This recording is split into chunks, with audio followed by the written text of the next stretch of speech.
welcome back to Switzerland. Day 3 of the ICF Wildwater Canoeing World Championships. Day 3. We move from the classic event on day 1 and day 2. We move to the sprint race on the Muota River in central Switzerland. And what a welcome again. Yet again, fantastic morning, plenty of sunshine. We can see right up to all the peaks of the mountains that we see from our commentary box. Fantastic conditions and absolutely ideal to run those World Championships. So it's day 3. All the decisions have been made, all the medals have been presented in the classic race, and over the next 2 days, today Saturday and tomorrow Sunday, we'll have all the decisions, all the medal events in the sprint event. With me in the commentary box, he was yesterday, joins me again. Good morning, Mattu or Matthias Stoop, a former Swiss paddler. Welcome back. Nice to see you again. Good morning, Jörg. Nice to see you again as well. It's my pleasure to be here.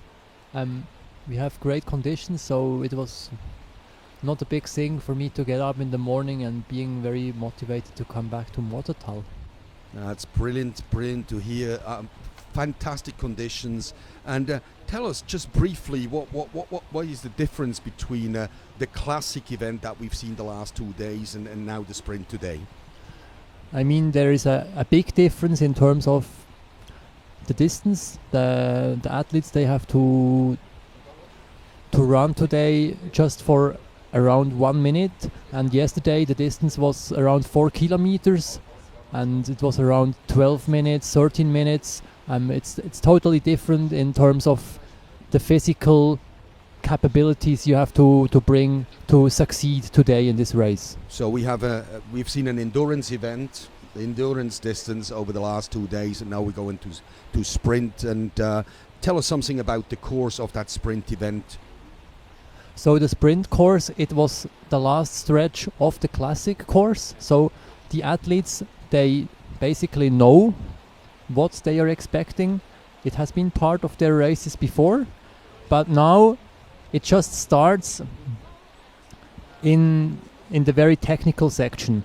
So we have a start where you go around a right curve, and then you have a long stretch. You see a couple of rocks. First you see the Muota rock, and you have to make sure you're going left at this rock. Then you have a couple of waves, washes. You have to be more on the right side of the river, and in the finish you get into a little bit less difficult wild water, and it is maybe a bit more physical at this time then, and you have to still keep running the boat for the last 20 seconds. So if I got you right there, for our spectators at home, a very, very challenging stretch of the river. It was the final part of the endurance race, the classic race, the last 2 days, and a very, very tricky section. We have in there, in the middle of that course, about halfway through the course, we've got the Muota rock, the Muota Stein, as they call it in German, basically an obstacle in the middle of the river, and all the water basically goes straight onto that rock, and it is all about avoiding a frontal collision with that Muota rock. It's about avoiding the frontal collision, but it's, as always in downriver canoeing, it is about staying in the fast water. So here you see the dilemma. You have to stay in the fast water, but you have to avoid the rock. So you will be close to the rock, but you don't want to be on the rock. That's a very nice way to put it. So you want to stay in the fastest water possible. In this case, the fast water actually goes straight into that rock. So it is that dilemma that you have as a paddler to avoid the collision but stay in the fast water. How do you do that? Yes, this is the difficult thing, and this will decide about the person who will win, the athlete who will win gold in this race. And we have seen that quite a lot yesterday and the day before. We have seen paddlers, they came into that canoe arena, as they call it. It was the former slalom arena. They come into something like stadium-like arena. They come in here, and we've seen paddlers, they came in with the best split, and they lost it all. Yes, exactly. And this time it will be even more. It will be even more important to go perfectly through this part with the rock. It's very crucial. You don't want to lose any hundreds of seconds. You definitely you have to be very, very fast. So yesterday I said you can maybe slow down a little bit in front of the rock to find the water, to accelerate again afterwards. Today in the sprint there is not really a lot of time to do any kind of tactical games.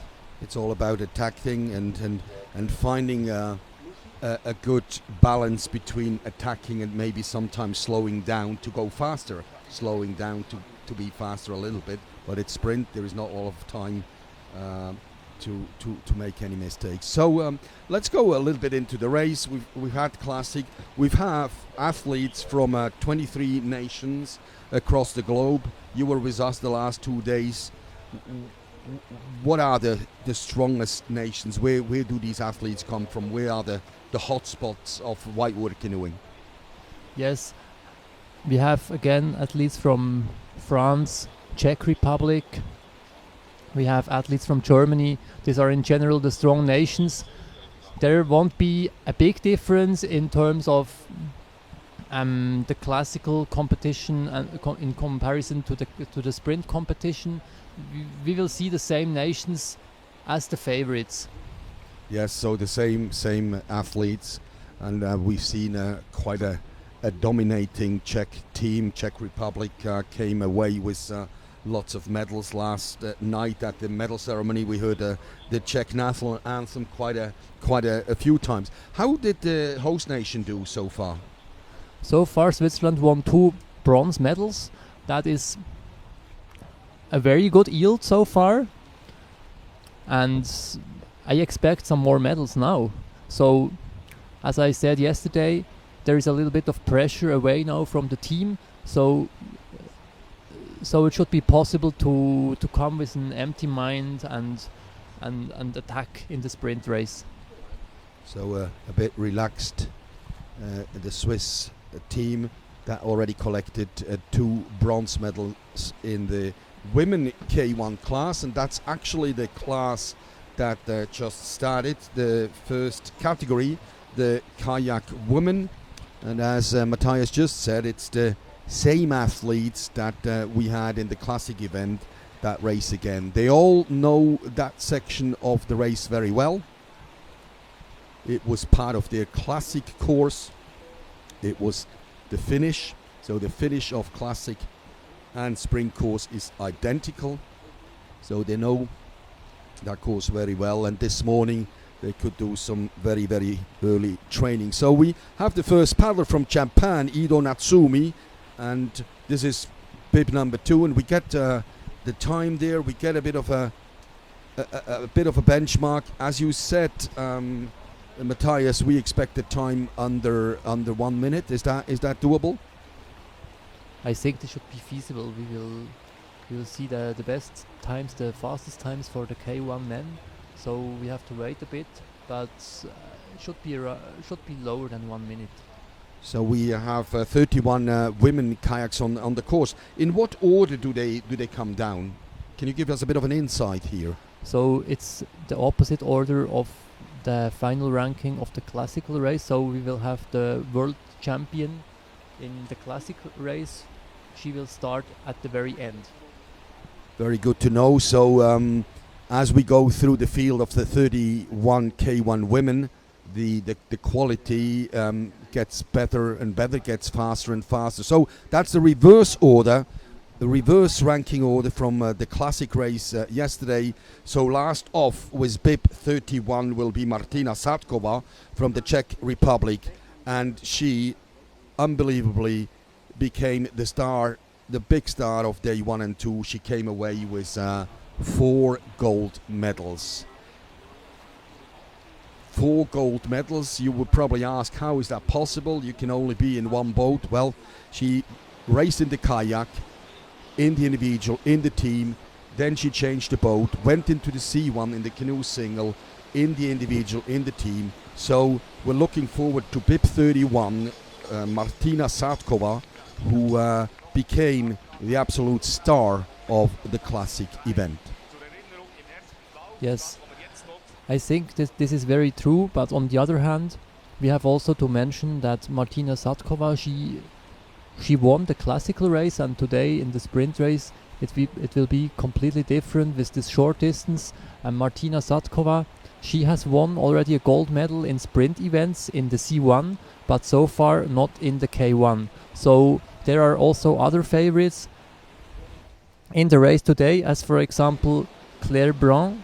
She is the reigning world champion from the World Championships in Pau in 2017. We have also athletes like Manon Oston, and she won the silver medals already twice. And the race has really kicked off. We just saw the Japanese paddler Honda Kei. She's now in the lead. She finished the individual classic event in 28. Now approaching the finish line, the only representative of the United States of America, Maureen Miller, and the time to beat is 1:24. And we have a new leader. So Maureen Miller from the United States into the lead, 1:22.1. So Matthias, this is the first heat, the first qualification run, and there is another one, and the final of the sprint will be run tomorrow. Who does qualify for that final? Could you give us an example from the women category? Yes, exactly. So we will have 2 runs in the first run. The first 5 boats, the fastest 5 boats, they will qualify directly. We won't see them anymore in the second run in this afternoon. And then during the second run, another 7 athletes will be qualified and move to the final of tomorrow. So we will have 12 boats in total tomorrow. Thank you very much. And as we go along, we will give you all the explanations about the other classes. So this morning, it is all about getting into the top 5 to qualify directly into tomorrow's final. All the others from position 6 onwards, they go into a second run, and then another 7 go into a final of the best 12 boats. Laura Milne from Great Britain on the finish.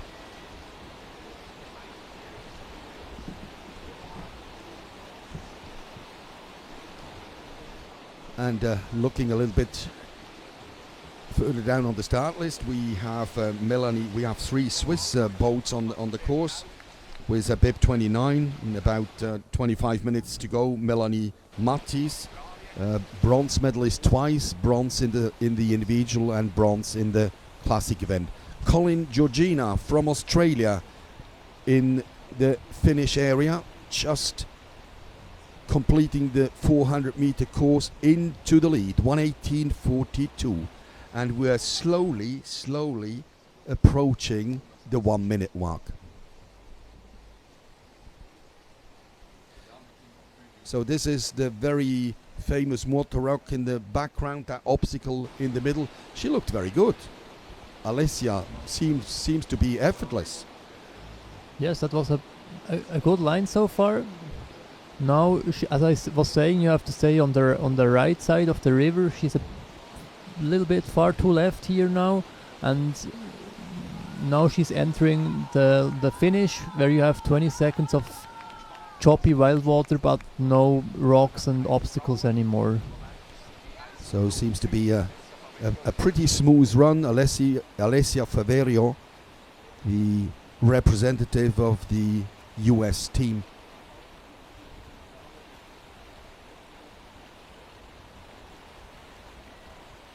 Just outside the mark set by her teammate. This here is actually the start. We've got pictures from the start, a pontoon just above the bridge. And for those who used to paddle slalom in the 70s and 80s, this is the area where the slalom started, and the finish of this downriver World Championships is identical to the finish of the slalom. So this is the former slalom course that now is used to run those downriver sprint events. And Switzerland hosted the World Championships in downriver and slalom for the last time in 1973. Would you believe it? 45 years ago. Well, on the course from Belgium, Jorinde van der Zijpen, in this right bend and now in the approach to the Muota rock, has to be very precise, wants to stay in the fast flow, but wants to avoid hitting that rock. How did she do? She did very well. Maybe we saw her pulling her frequency of strokes down a little bit. I guess for the men and the fastest women we will see higher stroke rates around this point, but it was a good line, and here again she is on the line and coming to the finish now. And what we have seen yesterday, you want to avoid waves and stoppers on your chest that ultimately then slow you down. You want to avoid the big waves, and you just want to go on the side of it. So it's all about getting the lines right. It's a lot about getting the lines right. Without having a perfect line, it's impossible to win the race here.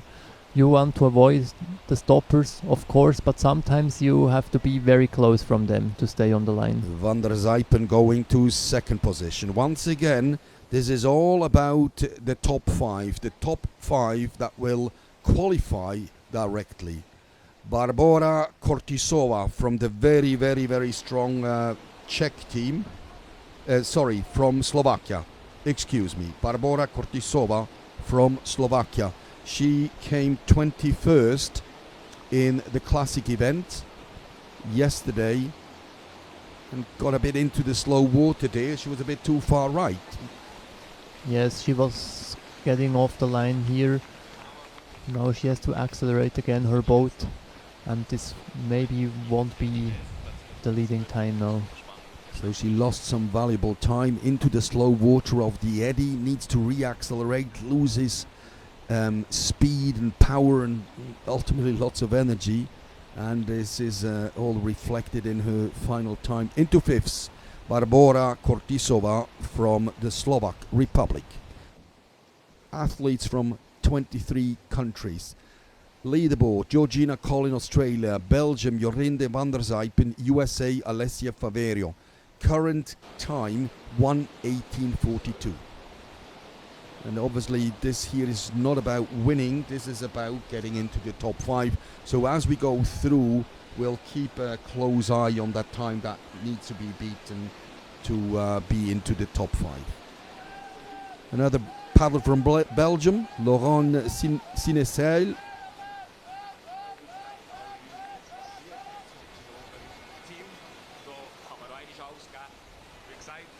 In the final approach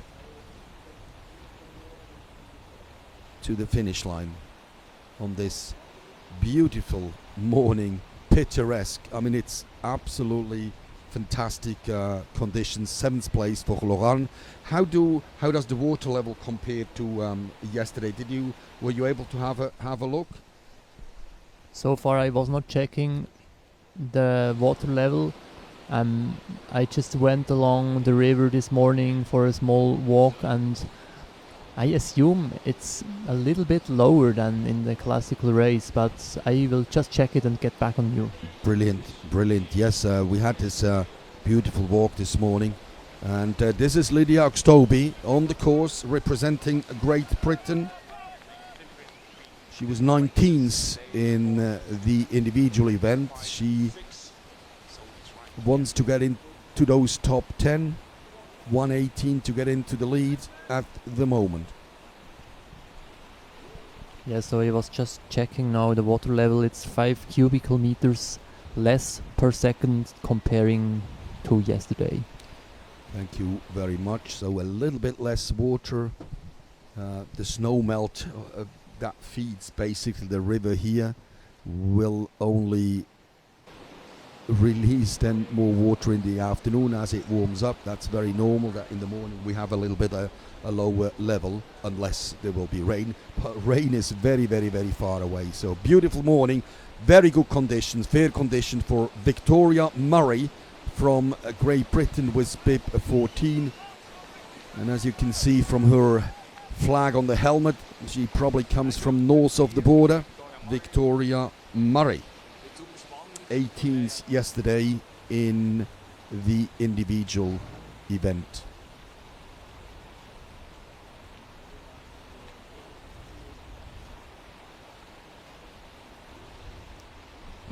She's top 3 at the moment, currently third, 1:20.62. And on the little screen you can always see the next paddler from the start, gives you a bit of an indication. Obviously we always have 2 paddlers on the course. They start in a 1 minute interval. Jill Sophie Eckert from Germany in this final very wavy, choppy bit where it is all about to avoid the stopper here. I assume this will be a new best time. So now we see really high stroke rates. It was a good line, maybe a little bit something to improve around the Muota rock, but the end around the corner, around the right curve, it was a perfect line. So we're still about to avoid the stoppers, the waves down here, but it looks like she has had a very good run, and we have a new leader. Jill Sophie Eckert from Germany, 1:16.61. Looking at the current fifth place is 1:20. So at the moment you have to deliver a sub 1:20 to be top 5. Bib 16. This is the first Swiss, Flavia Zimmermann. She was 16th in the individual classic event. She didn't race in the team yesterday. She gave that place to Sabine Eichenberger, and the team came back with a bronze medal. So that's Flavia's first qualification run. Needs to cross the line in under 1:20 to secure, for the moment, a top 5. How did she look? Looks good. I think it should be achievable. She's just 4th place, 1:20.4, and there are still 15 boats to go. That is probably pretty difficult to qualify from the first run. Yes, I agree with you. She will most likely go through the second run, but it was a nice performance of the 19-year-old Swiss. She's a very young, talented woman from the Canoe Club Nidwalden from central Switzerland. From Austria, Valentina Dreyer, and got a hit. That line wasn't perfect, wasn't it? No, she has to improve that for sure in the second run. I guess she will go through that. So do they have coaches on the riverbank, Matthias? Yes, today the coaches are all focusing on this small stretch here. They are there with their tablets and analyzing. They will analyze the first run straight afterwards to prepare the second run. We have seen them videoing. 3rd place for the moment, 1:19.08, with a big time loss.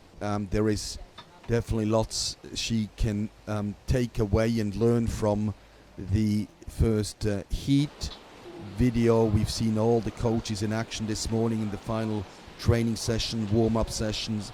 So they will analyze that between the 2 runs. The second heat will start at 2 o'clock local time. Lisa Köstle from Germany.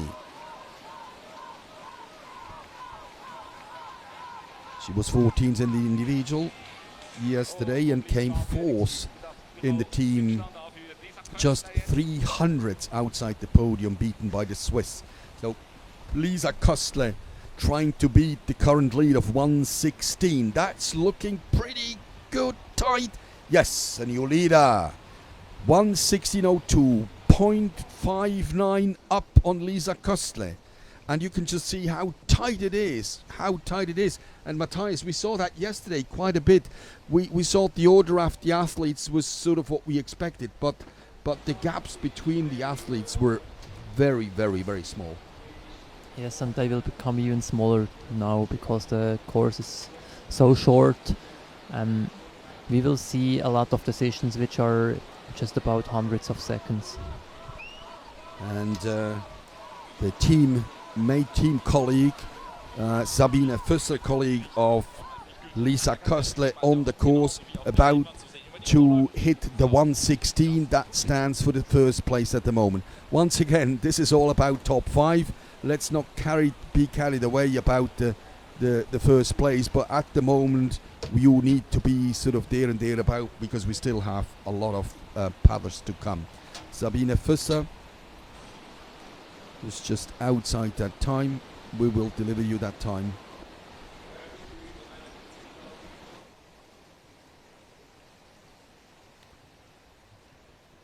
Giulia Formenton from Italy.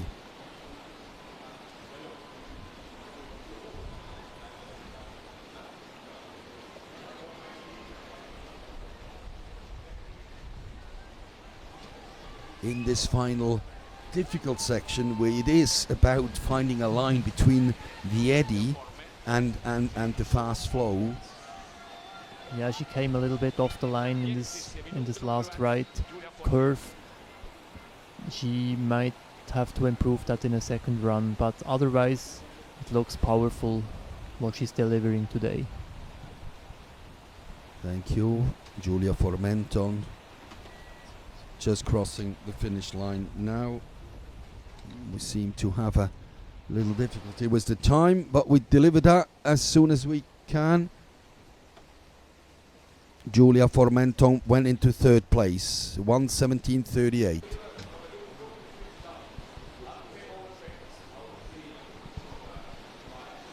Alke Overbeck is the next one. Alke Overbeck from Germany, 11th yesterday, 4th in the team. Yeah, she's a former world champion in the classical. Not from the last years, but she has been on a very, very high level before. So this is Alke Overbeck. So we had all the 3 Germans, one after the other. That's them done. They came 4th in the team event yesterday. Alke has completed her first run of that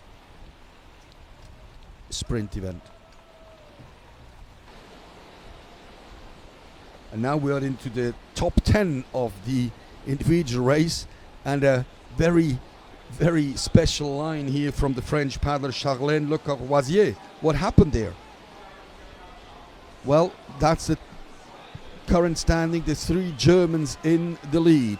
So Le Courvoisier, Charlène, she was tense and she came home with a silver medal in the team event yesterday, trying to get into those top 5. Good line down here. Can she break into the German 1, 2, 3 as we currently have it?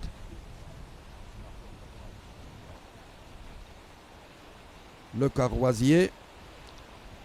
Timing seems to work again. So 5th place, Overbeck, Germany, Lisa Köstle, Jill Sophie Eckert. 5th at the moment. The time to beat is about 2:16. 1:16 to get into the top 5.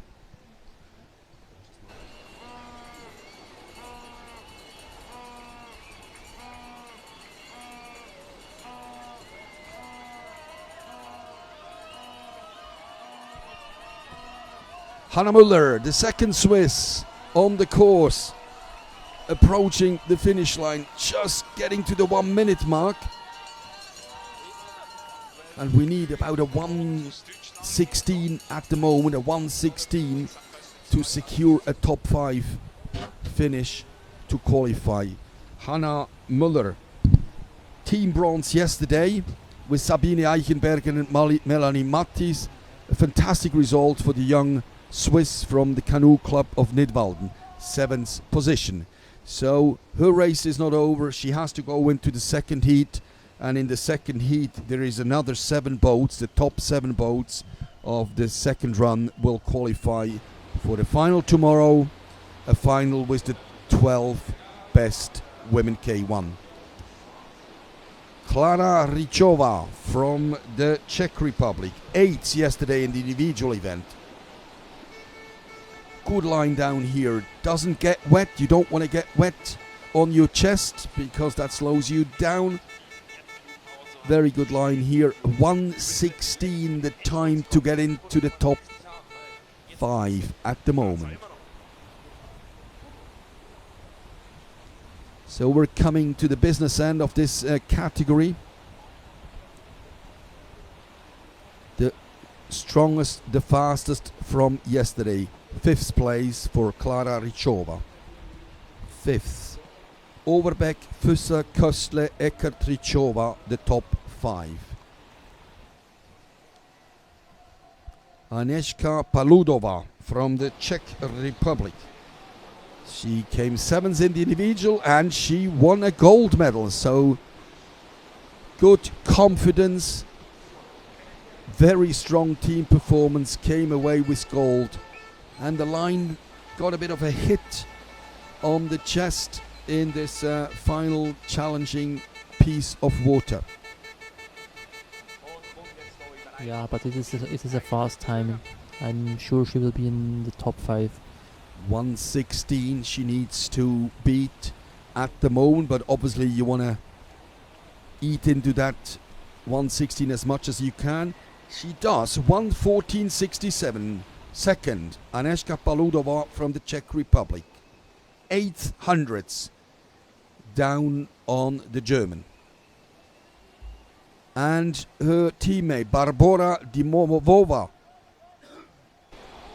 gold medal in the team as well, 6th in the classic, and she wants to do business and get straight into the final for tomorrow. Yes, and it's looking good so far. She was on a good line. It was very controlled, and I'm sure she has energy left now for the finish. And hasn't hit the 1 minute mark yet, so we're looking at a 1:14 to go into the lead. To be safe, after her we have 5 boats to go. So very soon we have the first names for the final tomorrow. The time, we have a new leader from the Czech Republic, Barbora Dimovova, 1:14.3.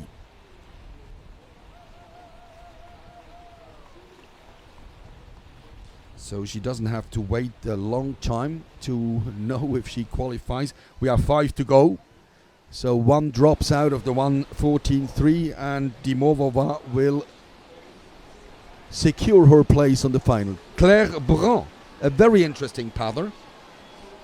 Yes, as I was saying, she is the reigning world champion in the sprint event, in the single sprint event from Po in 2017. She is a big favorite for winning this race, but also she has to qualify first for the final.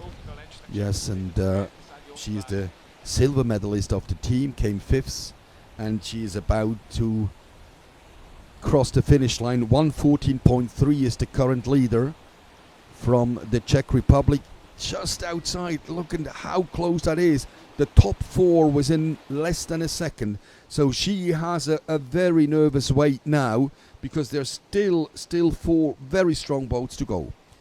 And the first of those is Rosa Matilde from Italy. Yes, the Italian team, they have a long history in very strong sprint paddlers, especially in sprint. They had always delivered very strong results. Rosa Matilde in this last challenging section seems to have a very fine line, seems to stay dry,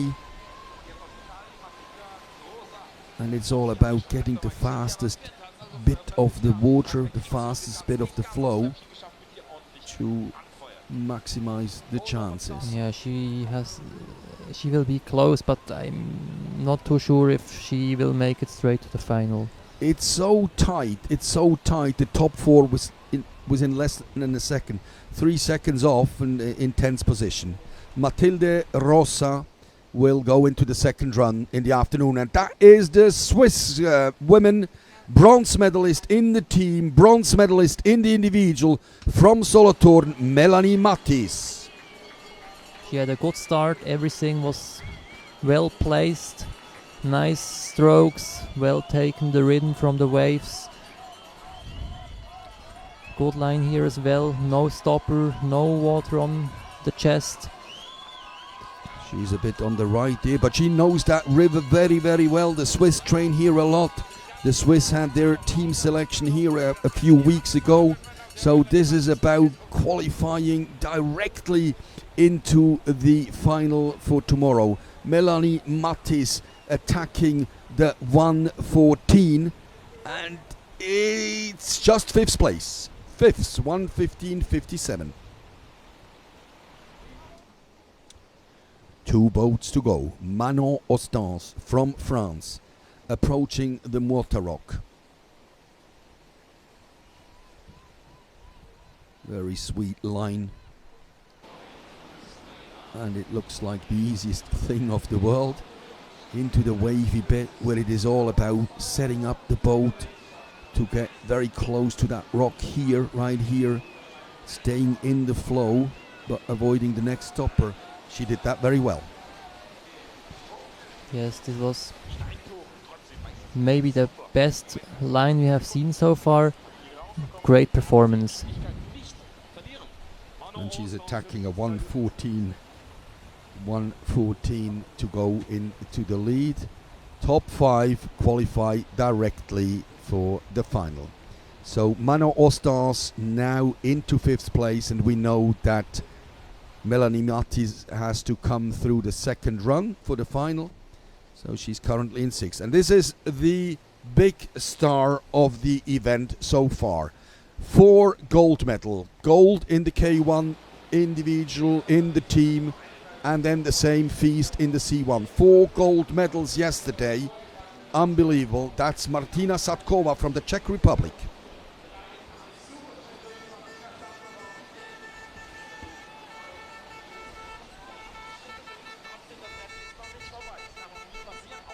Looks like she is attacking that course very furiously, got very good lines, and is in the final 20 meters of that course. We're looking at a leading time of about 1:14, and here we have a new leader. Another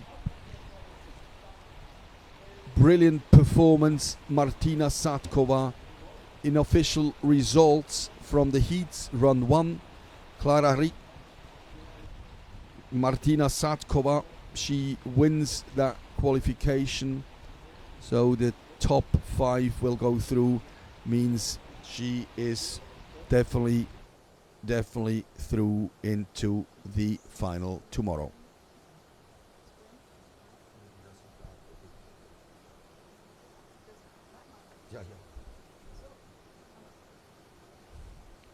So once again, the final result, we have in the final Brun Claire, Agnieszka Paludova, Overbeck Alke, Barbora Dimova and Martina Satkova. Yes, so Melanie Mattis, she has to go through a second run in the afternoon. She showed a strong performance. I'm sure if there is no mistake, she will make the qualification in the afternoon. So she's in 7th position. Looks good. Looks very good, and we spoke to the team coaches this morning, and they said it is a tricky, that's quite a challenge to qualify directly. So this is Melanie going to 7th and going to the second run this afternoon. And we start with a very, very prominent athlete in the C1 class, Matej Benoš from the Slovak Republic. Not only is he the silver medalist from the Sprint Worlds from last year, but he is the silver medalist from the Rio Olympics in canoe slalom. So a specialist in slalom, and obviously a specialist in downriver. There are not many, actually at the moment there is nobody doing that feast, that doubling up between canoeing downriver and canoe slalom.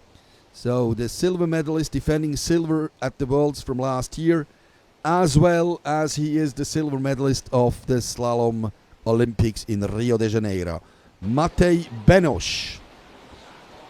And we switched to the canoe discipline, single blade. This is the single canoe, single blade, and those athletes kneel in their boats.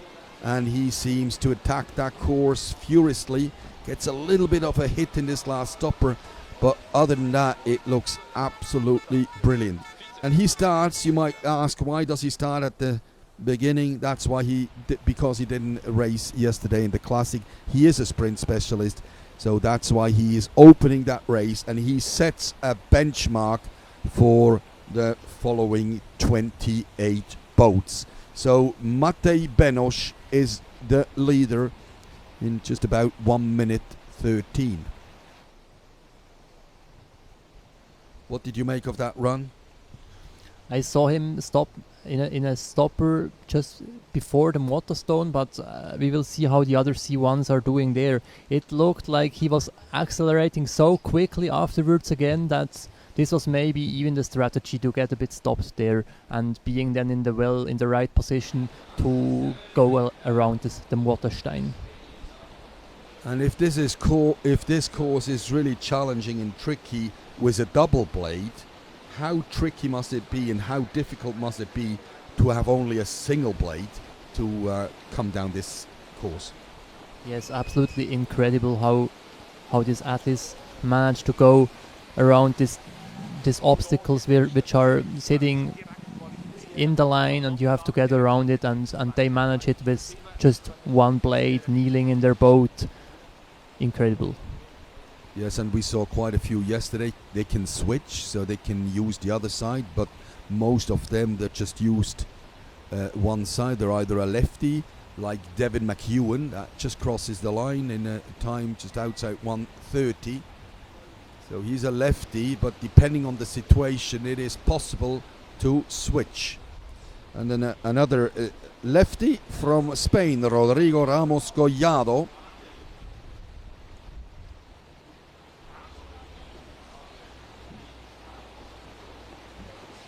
Got a bit of a hit and had to save that mode, was off balance for quite a bit of time, lost all the speed and needed to reaccelerate.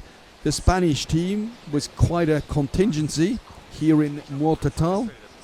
They chose to accommodate themselves on the Stoss using the brand new steepest funicular in the world. They use that every day, and they sleep high and race low. So this is Rodrigo going into second place, 1:24.06. Still in the lead, Matej Benoš, Slovak Republic.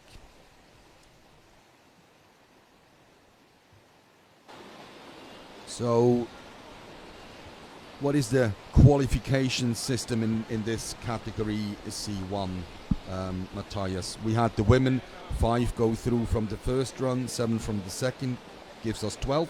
How is it in the C1? So it's exactly the same mode as for the women. So first 5 get straight to final, and in the second run, amongst the remaining paddlers, another 7 will qualify and go through the final. So 12 boats in total will compete tomorrow. So this morning it's about getting into the top 5 to qualify directly. If not, you have a second run starting at 2 o'clock. Manuel Freire from Spain into second place. Benoš, Freire, Ramos, the top 3 at the moment. And as we just heard, the same system applies for the men's C1. Top 5 qualify directly into the final tomorrow morning. And a further 7 boats, the top 7 of the second run, will qualify for a final of 12 C1s. Ryan Hunt from Great Britain, trying to get that 1:13 set by Matej Benoš. He seems to be just a bit outside.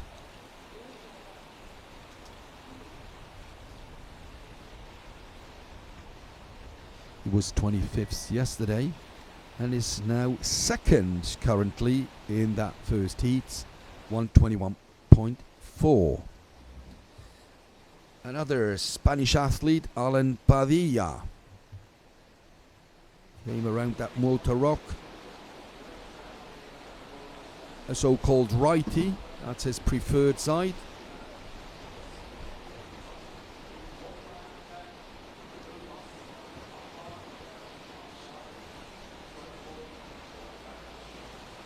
And as we already said, they're paddlers, athletes that will switch, and he just did that twice in a row. So this is to avoid steering strokes, so that they can keep paddling just with forward strokes and keep the speed up. So Padilla, Alan on the finish line, finishing his first run of the heats. Outside the current leading time, Matej Benoš, 1:13 is the benchmark.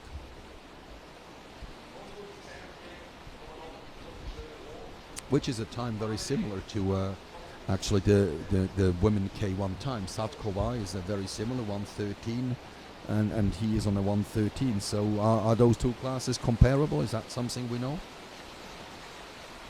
I think this is a good comparison normally, the C1 against the women. So a world class C1 and a world class woman K1 with a double blade. You can compare them.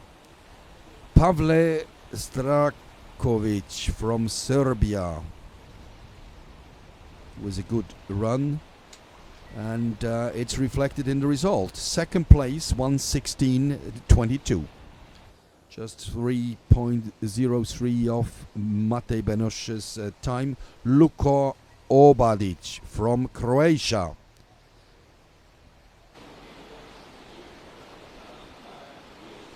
He was 22nd in the individual event. He didn't have a team of 3. You need to have 3 paddlers from the same team to race in the team event. So he is about to finish that first run, and he tries to improve on his 22nd in the classic race. Is there any combined competition? Do they combine the classic and the sprint for an overall winner? Does that exist? No, that's not done normally. So that's just two different races. Completely an endurance race, yes, an endurance race and a sprint race. Into third, Luka Obadic from Croatia. And we have the first Swiss, Jona Müller. A very, very young athlete. He showed a good line around the Muota rock, keeping the boat straight here. We see that he had some test runs here. Now he got a bit off the line. A lefty, his favorite side, Jona Müller from the Canoe Club Nidwalden, central Switzerland. Is not too far away from here. In his first senior world championships, in front of a home crowd. We have first spectators arriving for the heats. We expect many more over the next 2 days. Jona Müller, 4th position, 1:20.14. The fifth position is about 1:21 at the moment. Ryan Hunt from Great Britain. That's what we want to look out for. So Jona Müller, 4th. He is currently in those top 5. Benjamin Müller, his brother, just past the Muota rock. A lefty and from the same club, the Canoe Club Nidwalden. They came 6th in the team yesterday with Fabio Gretner and his brother. He was 20th in the classic event.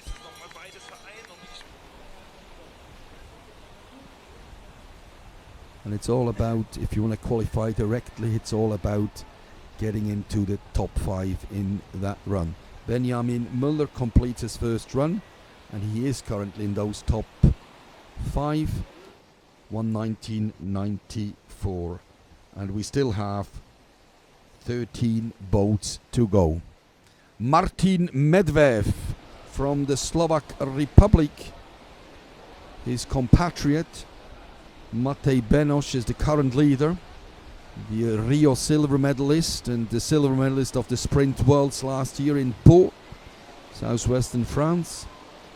Martin Medvedev.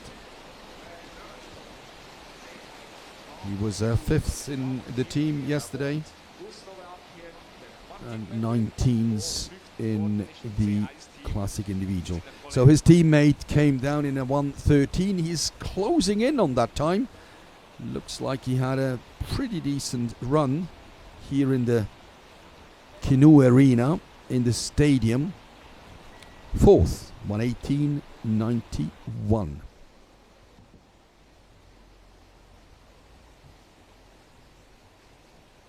From Italy, Paolo Razzauti. The strong contingency, and we heard the national anthem of Italy last night. The C2 women crew, the Panato sisters, they won that category. So he wants to try that as well, but just eddied out. What happened here, Matthias? Yeah, he was getting the eddy in this right curve. His boat was turned around, and he was not able anymore to keep the boat straight down the river.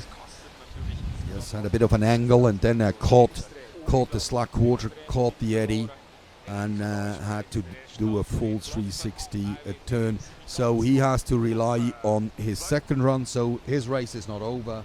He has another go in the afternoon. Yes, you see now already he's saving energy for the afternoon.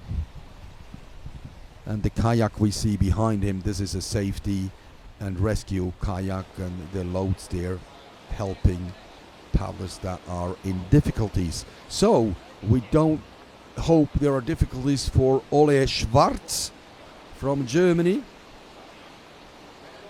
Got a bit of a hit in that last stopper. Yeah, he got a bit of a hit, but getting again the boat very quickly accelerated. I'm sure he will be in the first 5. This is fast. Looks very strong. The 17th of the classic race yesterday, Ole Schwarz, 1:13 is the current lead. Matej Benoš is very, very close into 3rd place. Benoš, Strakovic, Schwarz, Oradic, Medvedev. So you need to do a 1:18 at the moment to be a top 5.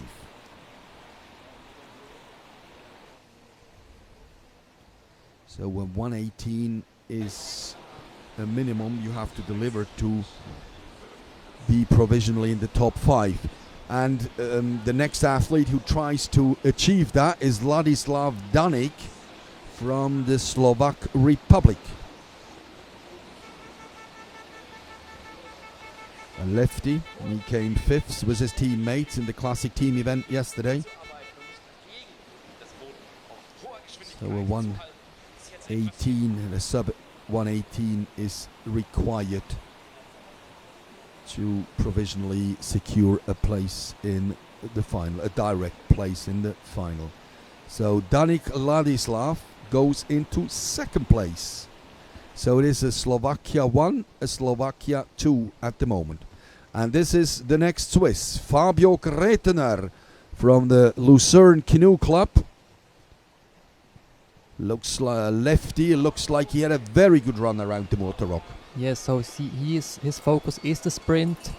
He knows he has to deliver his performance in this race. In the classical race he was on 15th place, and I'm sure he has the capabilities to go to the final. A very good line down here for Fabio Kretener, the young Swiss from Lucerne, switching now onto the right so he can reduce the number of steering strokes, and he is approaching the finish line. 1:13 is there to beat.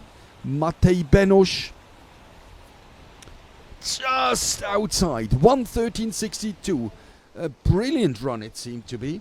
Yeah, this is a bit surprising to me that he is second now. So he went in between the two Slovakians and he delivered. So maybe he even qualifies through the first run. We will see. Well, Matthias, I'm not surprised. You know, you are, I'm not. Well done, Fabio Gretner, second in the current standings of this race. I mean, there's quite a bit to wait still. I mean, there's still about 12 boats to go. Let's wait and see. But nothing takes away from the fact that Fabio Gretner delivered an excellent performance on this Muota River. Mattia Quintarelli, so the times are getting faster. As we said, they come in reverse order from the classic race, and we have a third place.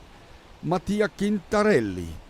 So we have Benosch, Gretner, Quintarelli, the top three at the moment. Nicolas Auteur, bronze medalist in the team event, with 13s in the classic, and he wants to prove he is better than that. He wants to qualify straight into the top 5 in the C1 men.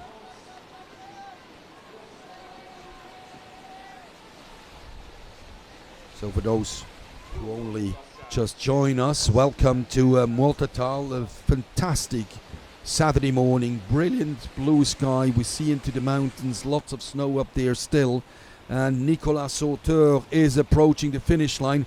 1:13 is the time to beat, and he looks very competitive. We have a new leader, 1:12:33, Nicolas Auteur. Great performance from the French. So he is almost 1 second faster than everyone else so far. Very impressive. The French Nicolas Auteur currently in the lead. Matej Benosch, Slovakia, second, and third Fabio Gretner. Janos Sulzer, Germany. On the course in this last section of big waves and stoppers. He won a silver medal with his teammates yesterday in the team event. And he is attacking that new score of 1:12:33. He's just outside that, and he is into 6th. The good news is his race is not over. He is 6th, and he will get another qualification run to grab one of the 7 remaining places to go into the final tomorrow in the C1 main. Tony Debré, the next French, bronze in the C1 yesterday, and he won a gold medal in the C2, so he doubles up in the canoe single and in the canoe double. Tony Debré, just outside the top 10 in the classic event.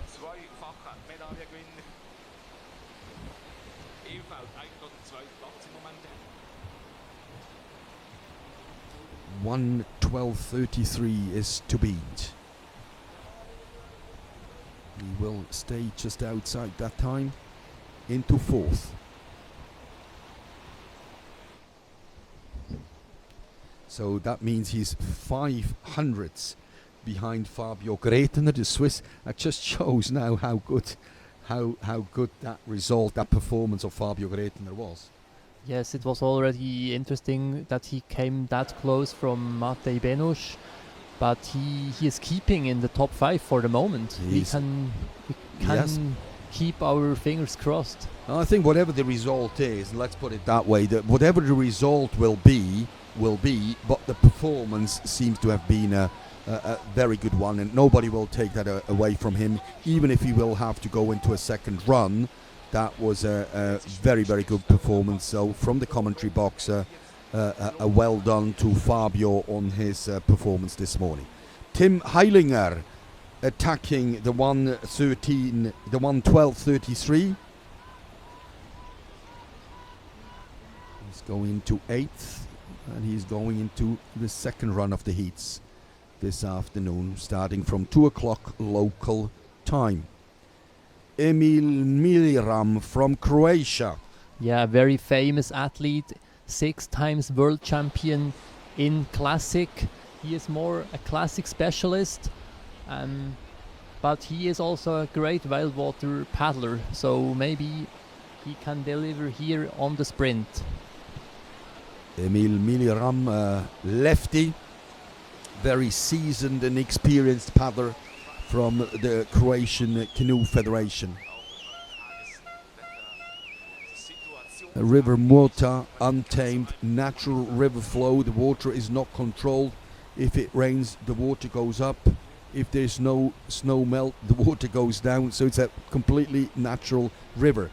The time for Emil Miliram, 1:16.88 into 12ths and into the second run of the heats.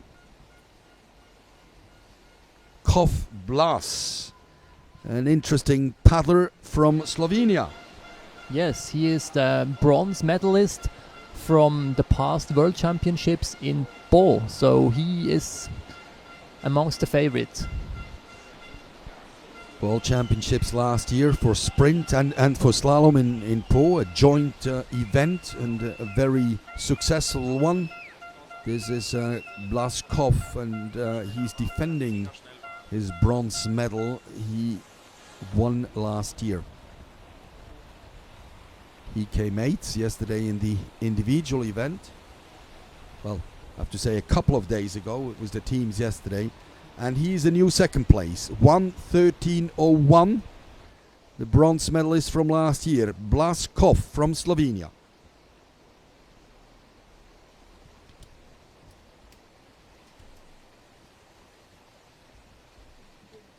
From Germany, Norman Weber from the Augsburg Canoe Club in Bavaria. Very experienced paddler. He won a silver medal with the team yesterday. Yes, and he is a former world champion in sprint individuals. He won in 2013, he won in Slovenia. Thank you very much. This is my result brain next to me. Thanks very much, Matthias. That is brilliant. So, yeah, it gives you a bit of an indication. This is a very experienced paddler. And look at that time. Look at that time. 1:14.05.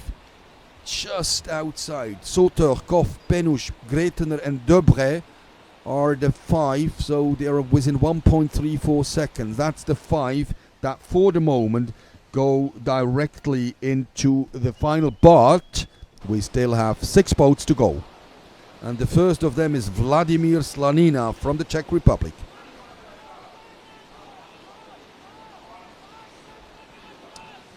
He is boat number 4 from the very strong Czech team, the Czech team that won the gold medal in the team event yesterday. So he wants to prove a point here and get into the top 3 within his team, which is a difficult feat in itself. And he is approaching the finish, and he tries to get under 1:12.33. This is Nicolas Sauter, the current leader, just outside 1:12.50. 0.17 seconds down of gold. So again, of first place. Sorry, it's not about gold today. I'm a bit carried away. Apologies. He just is 0.17 outside. We have Giorgio Dell'Agostino from Italy, bib 56. So that's 5 paddlers to go. It's fast, it's furious, it is wet, and it is wild. Very high rhythm of the lefty C1 from the Italian La Federazione Italiana di Canoa Kayak. Yes, it was a good line, but I have a certain feeling that he must maybe go through a second run this afternoon. Yes, Matthias, and I think your feeling is right. It wasn't quite on it. It looked fast. It's actually only 1.68 down on the leader, 8th place. So he goes into the second run. So Ales Antonin, who we are seeing right now, I think that was a bit the Matej Benoš tactics. He was stopped in front of the Muota stone, but he was accelerating fast again, and he was in the right position to go around the stone. Slowing down to be faster is the tactic. Aleš Antonín from the Czech Republic, he's already got a gold medal in the bag from the team event yesterday. A very, very strong, dominant Czech team that we have seen in the classic race. And Aleš is approaching the finish at 1:12.33 to beat. He's just outside, into fifth, 1:13.39, and that means Gretner Fabio needs to go into second run to qualify potentially for the final. Marek Riegel, we have 3 boats to go. Marek Riegel, gold in the team yesterday, silver in the C2 team. So 2 medals in the bag already from teams and the bronze in the classic. So he has 1 gold, 1 silver, 1 bronze. He has already a full medal set, and we're only at the very start now of the sprint event. So he could double that, and he would come away with a 2-2-2 on the medal table. So Marek Riegel trying to qualify straight into the final for tomorrow morning. He needs a top 5 right now. 1:12.33 is there to be. Nicolas Sauter into fourth, 2 boats to go, so he has a bit of a wait to see if he can secure that direct qualification. Louis Lapointe, he's got a 1-1-1 on the medal table. He's got a gold from the C2 team, a silver from his individual, and a C1 bronze. So if you're a bit confused, well, I am as well. A 1-1-1 on the table at the moment. Louis Lapointe, very, very good paddler from the French team, a lefty, and he is attacking the time of his teammate Nicolas Sauter, who is leading with a 1:12.33. Yes, I think it looks like approaching of a new best time. So will it be a France 1, a France 2 straight away?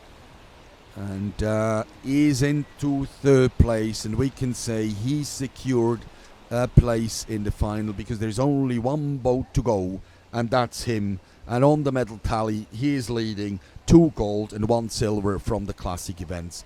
So the reigning world champion he is, the reigning world champion from Pau, and he just wants to repeat that feat. We saw him last night briefly after the medal ceremony, and he was very, very confident that he will have a word when they distribute the medals again. Once again, the medals only distributed tomorrow. This is the last boat in the C1 class in that heat number 1, Ondrej Rolenc from the Czech Republic. He switches as well, not to lose time by steering, and look at that time. Look at that time, 1:12.33 is there to beat, and he does it in style. 1:20 up.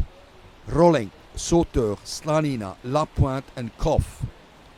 And Fabio Gretner in 9th position, a top 10 for the young Swiss guy. Yes, very great performance of our Swiss athlete.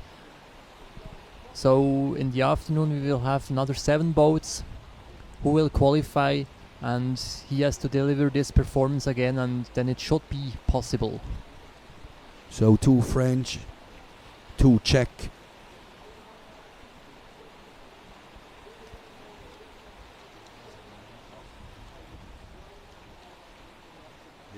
The other Swiss, the 2 brothers together, the Swiss brothers in 22nd and 23rd.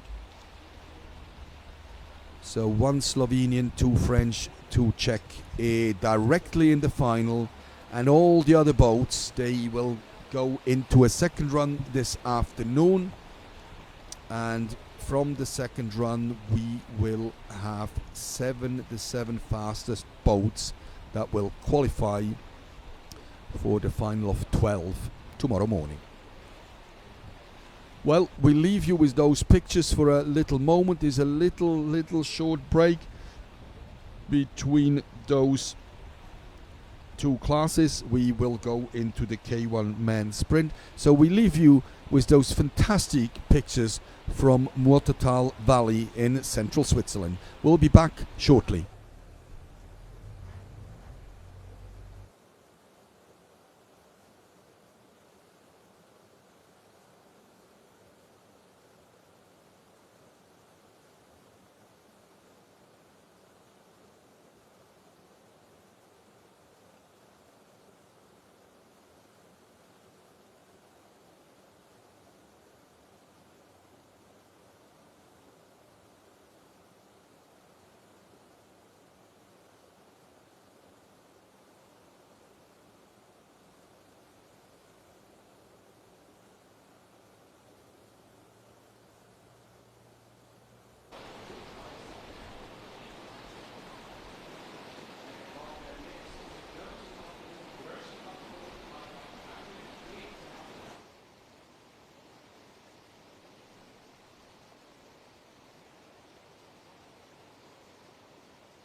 Welcome back to the Muota River in central Switzerland. We've got first boats on the course in the men kayak category. We have 60 boats on the start line, and from those 60 boats, the top 5, like in all the other classes, the top 5 boats will qualify directly into the final. Tomorrow, in the second heat this afternoon, another 10 will qualify. So we will see a final tomorrow in this class of the top, the fastest 15 boats. Currently on the course, Zagalini Marcos from Brazil. 23 nations have entered from across the globe. The only continent that is missing is Africa. But all the other continents are represented. So which one is the strongest nation currently in downriver canoeing? Maybe it's hard to say which one is the strongest nations, but let's focus on the strongest nations. France, Czech Republic, Germany. These are the top 3. Thank you, and we just see the rescue team in operation. Paddler in some troubles here from Greece, Leandro Giergiai. Difficulties there, and he needed help of the rescue team, which means he is disqualified for that run. So if you need assistance and outside help, you would be disqualified. You are disqualified. But the good news is for the young Greek, he is an athlete from a talent project. There's a project of the International Canoe Federation to support new nations in this sport and to spread the message of the attractiveness of that sport across the globe. And the young Greek Leandro Giergiai is one of them. Good news is he will have another run. He has to get out of the boat here, but he will have another run this afternoon to paddle on this in the sprint event. The next paddler is a part of that development program as well. Brazilian team is here. Juliano Craidal Molin. It's a sport is not as that big in South America. So a talent identification program run by the International Canoe Federation, and he looks pretty good here around the Muota Rock. Yes, this is one of the options you can do around the Muota Rock. So you saw how he was going quite left in the beginning, and then you can bring pressure back to the right at the stone. So some athletes, we will see how they will do this. How they will try to run this line. I'm not sure if this is really the fastest line, but it is an option. And it looked to be very safe. He stayed upright. It looked like really not a problem. This is Rafael Girotto from Brazil, now approaching the finish line.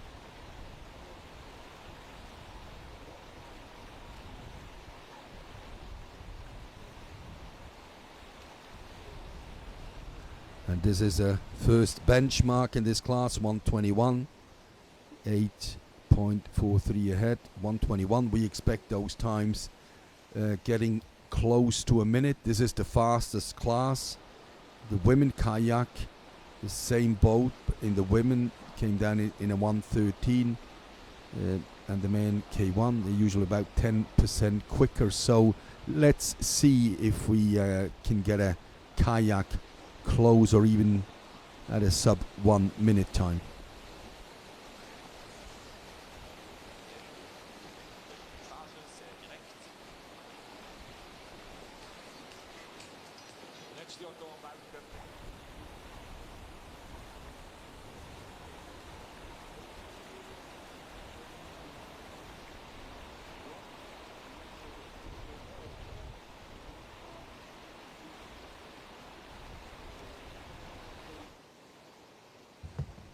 Otobongo, the first of the Japanese paddler in the finish line, and he's followed by his teammate Kenji Deguchi Kuniko.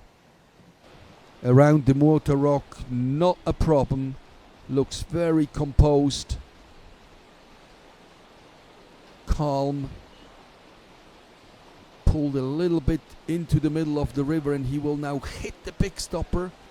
That's what you want to avoid. You want to avoid water hitting your chest, slows you down, you have to accelerate again, and you lose a lot of energy to get back up to speed. So Kenji just about to cross the finish line, and we could have a new leader in this class.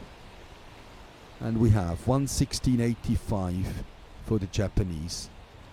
It's a Japan 1-2 and Brazil 3-4. We're very early in this class. We've got 61 boats from 23 countries in this category. It's the biggest category and the fastest. The order of start is the reverse order of the rankings yesterday. So as we go through the field, the higher the ranking was yesterday, well, 2 days ago on the Thursday in their individual World Championships event.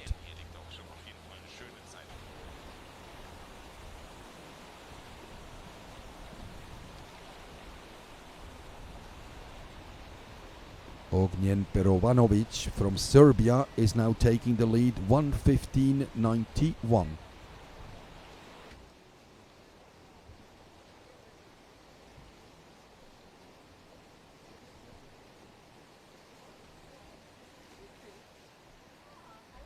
The conditions this morning, they're just perfect. There's no other word to describe it. Beautiful weather, plenty of sunshine, just a few clouds around the mountain peaks around us. Brilliant conditions on the water, stable at about 33 cubic meters per second. An organization under the technical lead of Peter Lutti that is just absolutely top notch.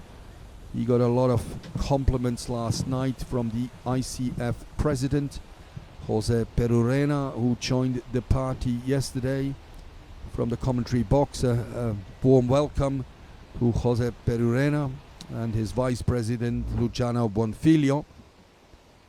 They get plenty of sunshine today and they have seen some really good racing, all well organized, Swiss clockwork you could say, really good conditions, fair and stable. Fraser Gormal from Great Britain trying to get a top 5 to qualify straight away into the second run. Again, at this stage probably he wouldn't expect that. That would be rather a surprise. Once again, we have about 55 more boats to go in this category.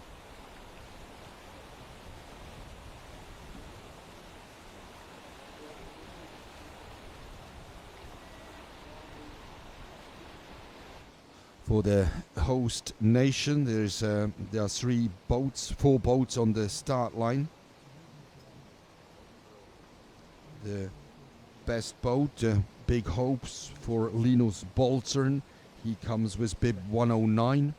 He was 12th in the classic event, and considering the fact that there are 15 boats that will qualify for the final tomorrow, speaking to the coach this morning, he said yes, that is the aim, that the top boat could qualify potentially.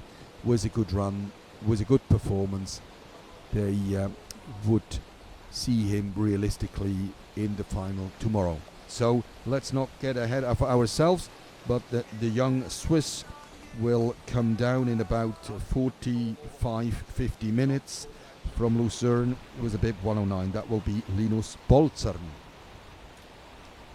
At the finish line, Shogo Okuda, the third of the Japanese team, and he goes into 7th.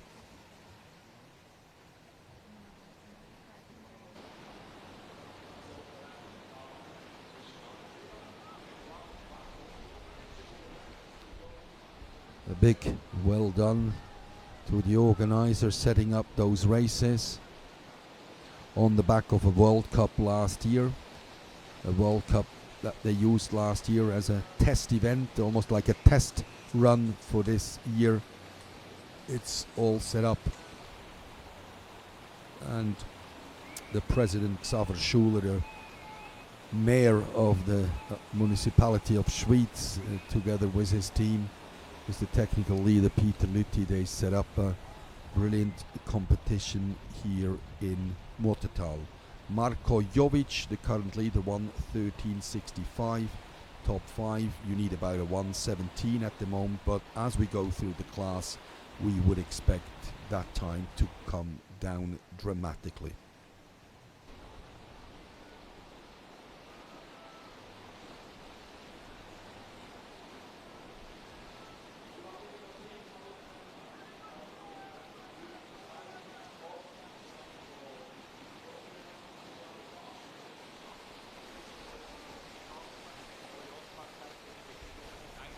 From the former Yugoslav Republic of Macedonia, Ljubomir Spasicki.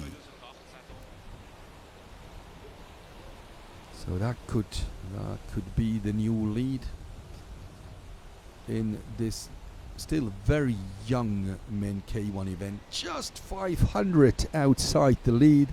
Ljubomir 113.7 into 2nd place.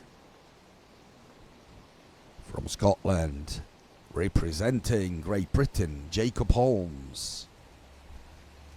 Just got a rock on his line, probably slightly hit that rock in the eddy. Wouldn't be the fastest line. Let's hope he didn't get his boat damaged.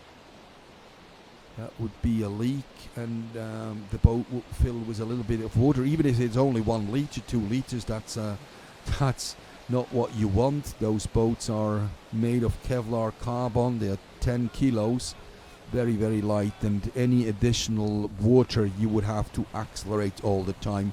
That's not what you need.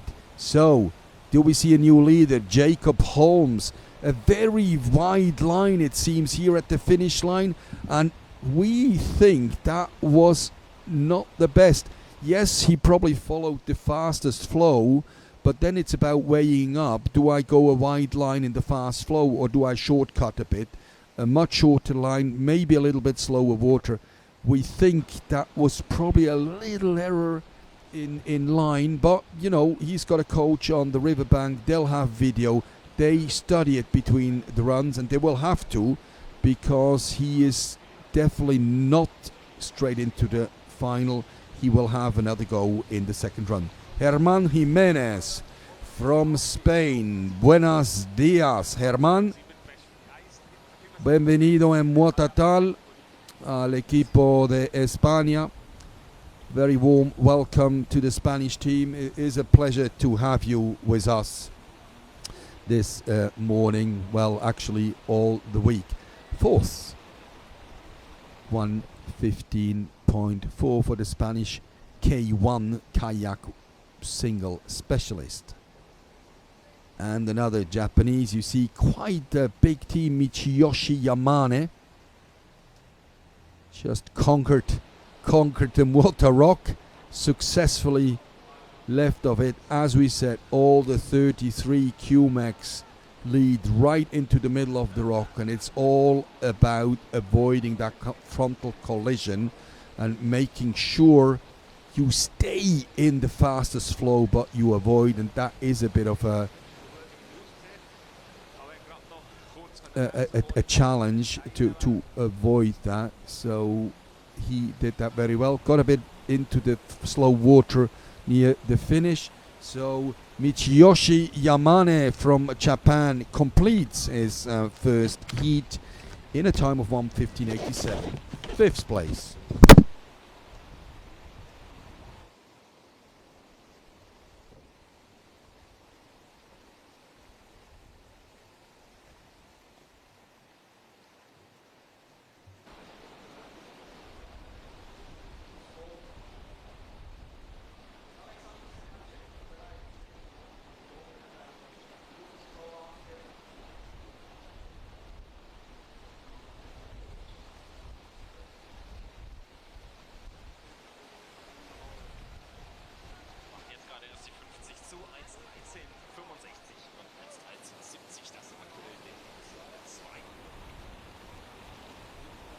We continue the race with Alexander Sedlacek from the Slovak Republic. We're now sort of closing in on the 1:10. We have a new leader, 1:11.76. Sedlacek, Jovic, Basicki, Gormal, Jimenez, the top five currently.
continue here in the Muotathal Valley on the wide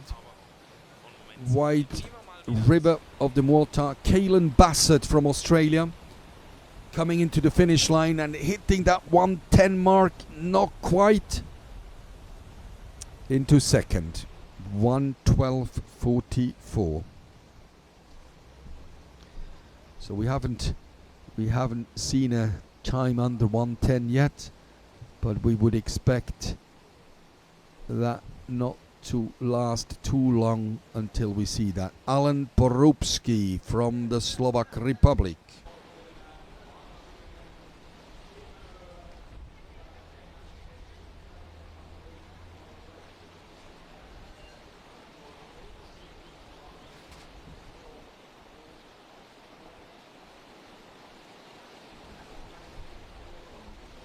Porubsky closing in on the finish line.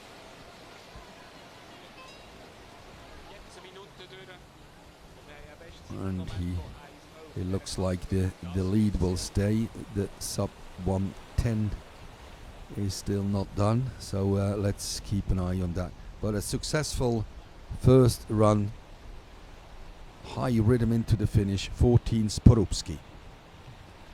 Sedlacek, Slovakia, 1:11.76, and currently Bilic Sreten was a 1:13.80. So to get into the top 5, 1:13 is required at the moment. Sergio Ruiz Paz from Spain. A line quite in the middle of the river, gets a few hits here. And again in that last stopper, put sideways. Has to accelerate, and is a bit off the ideal line. But now back up to speed. Sergio Ruiz Paz, bienvenido en la Suiza.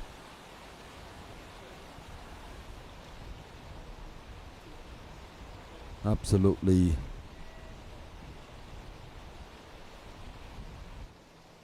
100% top quality condition, very fair. And we have the first Swiss, Cornel Brecher, the young Swiss from the Canoe Club of Nidwalden. He is the first of the 4 Swiss that we will see. He knows that course pretty well. Even though he's only 17 years of age, he has been paddling here for quite some time. He knows the course. Got put a bit sideways in that last stopper. Nevertheless, he picked up the speed again. Really, really good, powerful young paddler. And is only at the start of his career. And look at that time. He's closing in on the 110. 1:13.53, currently going to third position.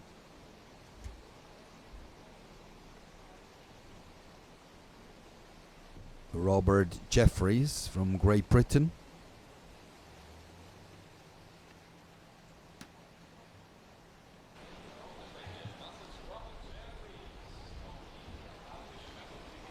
The Brits brought quite a big team, covering all the categories, the kayaks, the single canoes, the double canoes, men and women, so quite a big team. It's a traditional sport in Great Britain.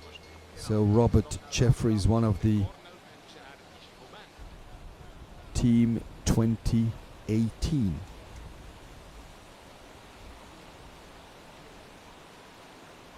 It's close into third, 1:12.93. Will most probably not be good enough for the top 5, but like everyone who doesn't get into that position, they all have a second run this afternoon. The men K1 will start just 5:23 local time, and then another 10 of this category will make it to the final.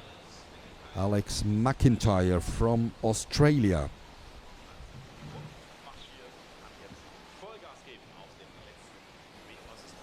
As you can see on the riverbank, there is a big screen so that spectators can follow the race from start to finish. From the finish line, you don't quite see right to the start, but that video screen allows spectators down here to follow them all across the course. So 1:11.25, a new lead, Alex McIntyre, Australia.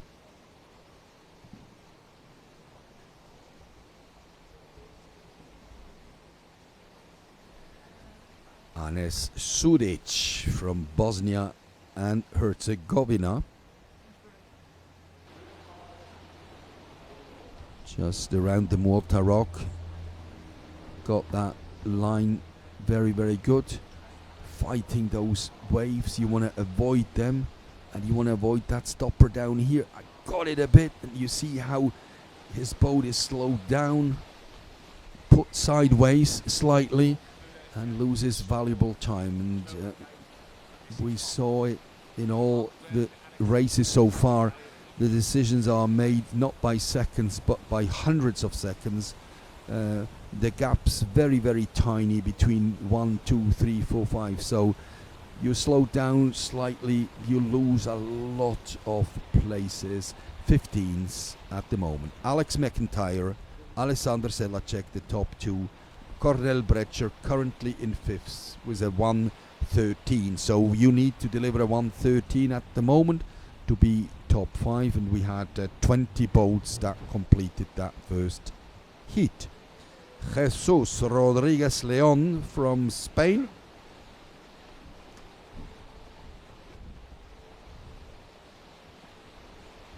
Avoids that stopper, probably a little bit too far on the right, slack water, but accelerates very, very well back into the fastest flow of the river Muota, observed by the rescue gentlemen from the fire brigade, from Muotathal, from Schwyz and other communities around here, members of the canoe clubs that organize. So they're well trained river rescue specialists. 17th place for the paddler from Spain. Interesting guy, Christopher Kremslehner from Austria. He is a slalom paddler as well, so a very skilled whitewater paddler, and he's very familiar in both boats, the slalom boat and the downriver boat. A bit of a particular line hit the wave, the stopper at the end was slowed down. That was definitely not the fastest, but very, very high rhythm, back on speed, trying to make up for that little line error. He comes quite in the middle, sort of on the short line into the finish line.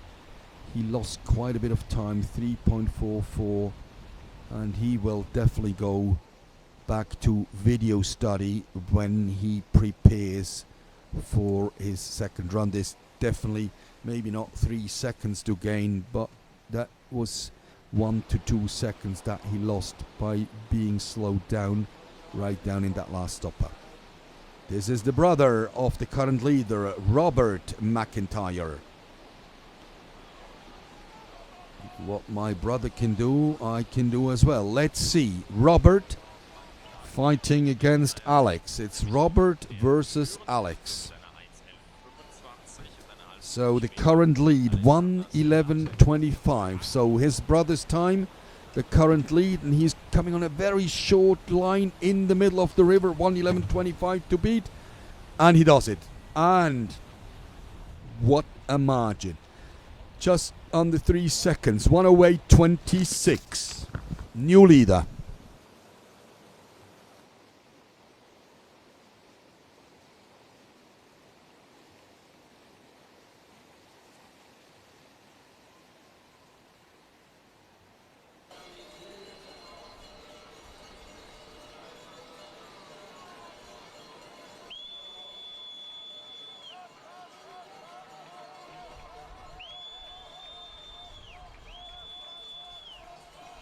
So we have the second Swiss, Robin Haverly. Robin Haverly seventh in the team yesterday. A very young Swiss paddler. Matthias joined us again. Here in the commentary box, Robin the second of the Swiss, still a very young paddler. Yes, he's a junior, 17-year-old. And look at that, sorry to interrupt, he comes into fourth place. What a result, what a performance, 1:12.11. Yes, he is strong in the sprint, stronger than in the classical. So not too surprising, but yeah, he's in good shape. Very good. Young man, young lad. Very well done, Robin Haverley. And we're really looking forward to see your progress, and looking forward to see your progress in the second run. He will catch up with his coaches, with his team, support team, and I'm sure he will have a close look at the video of that run and see where he can further improve. Andrej Malek, Slovak Republic, only just hitting the 1 minute mark. Current lead 1:08.26.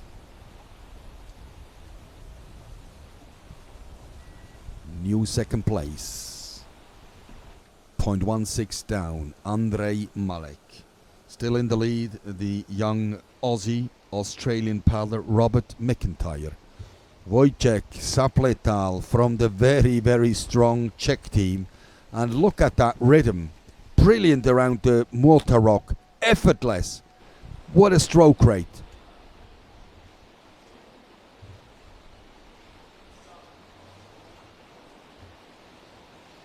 Into that final bit, need to be very precise. How was that? That was good, but I have my questions if that will be the top time now. Well, let's see. It's 1:08.26. He is well on track to beat the 1:08 set by the Australian paddler. 1:0 just outside third position. You were probably right, Matthias. I mean, we can see you have a good eye, very experienced member of the Swiss team between 1998 and 2008. Really well spotted. McIntyre, Malek, Sapletak, McIntyre and Jimenez, the Spanish paddler, currently in fifth. Order and McNally, Ireland. Welcome Ireland. Welcome Ireland. And if you're listening out there, I salute you from the commentary box.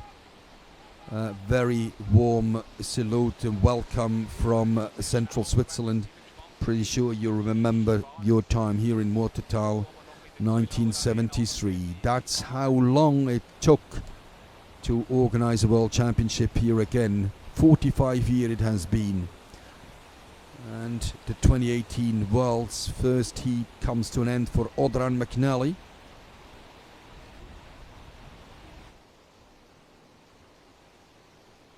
"45 years ago we had the World Championships here in Switzerland, in Muotathal, for the last time. That's how long it took to get it up and running again. And what a fantastic event. What a brilliant course, challenging whitewater, relentless from start to finish. Guy Deprin, from Belgium, is fighting with nature here, with the challenging Muota River. He's just about to finish his heat. And the current leader, 1:08.26. He'll stay outside. He's currently in the fourth, and pretty sure has to go through second runs because there's still the best paddlers to come. There's still 30 boats to go. We're about halfway through the class. Samuel Piep, Belgium.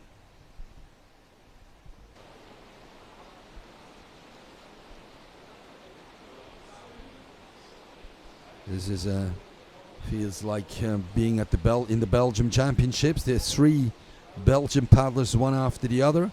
That's how they were classed in the individual event, in the classic event. So one after the other. And that's how they now turn up for that first run of the heats. Samuel Pipe will be followed by the next Belgian paddler into fifth. So McIntyre, Malek, Sapretal, Deprin and Pipe. So there's two Belgian paddlers in 4 and 5 at the moment, and the third of their team is on the course, Leo Motulet. So they seem to have quite a good team here on the start line. Yes, and then there will be a fourth Belgium actually, Bram Siekens, and he is maybe one of the secret favorites for a medal here. Brilliant. We will take your word, Matthias. Thank you very much. So we have 4. This is the third of the team, Léon Motulet. They're currently lying in qualifying spots number 4 and 5. And as you said, later on we'll have probably the strongest of them, Bram Siekens. Motulet is outside those top 5. He will have to go back to the drawing board, have another look at his run, currently in 20th.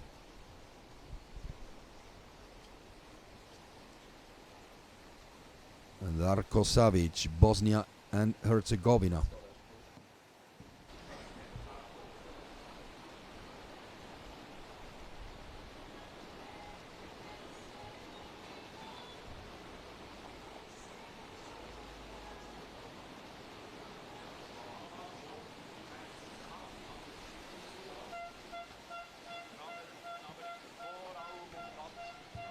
Darko from the small Bosnian team, Bosnia and Herzegovina, finishing his first run. 1:08 is the time to beat, and about 1:10 to qualify directly. 7th, Darko Savic from Germany. Björn Bartel.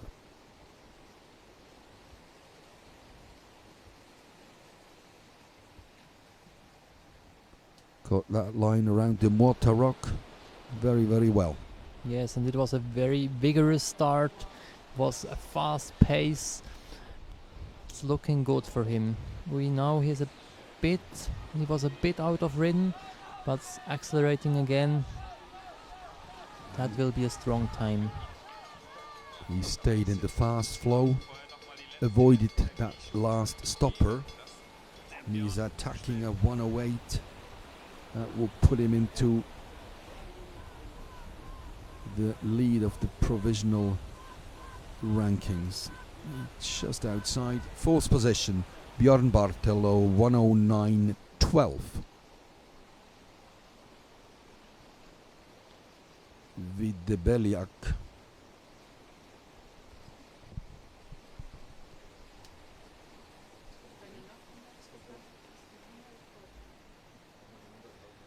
I'm sorry, this is, I'm ahead of myself. This is, of course, Andrea Bernardi, l'Italia, della squadra azzurra.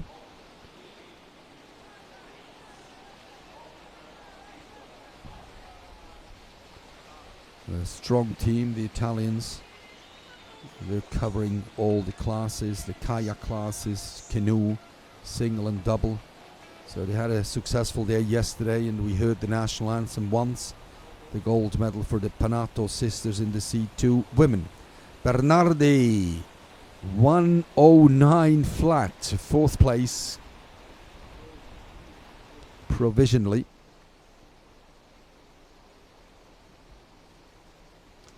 We've got the next German, Björn Beerschwenger. Yeah, you saw him in the stopper before the Muota stone. That was not a perfect line, unfortunately for him. It was a very great start, I thought. It was very fast-paced paddling, and now he is a bit off the line here as well. So I assume that will not be sufficient for a straight qualification. Beerschwenger won a medal with the team yesterday in the classic team event. And he's approaching the finish line. 1:08.26, the time to beat. 1:08.75 into third. Yes, and you know the paddlers, they are getting faster and faster. They come here in reverse order of the classic event. McIntyre, Malek, Beerschwenger, the top three currently.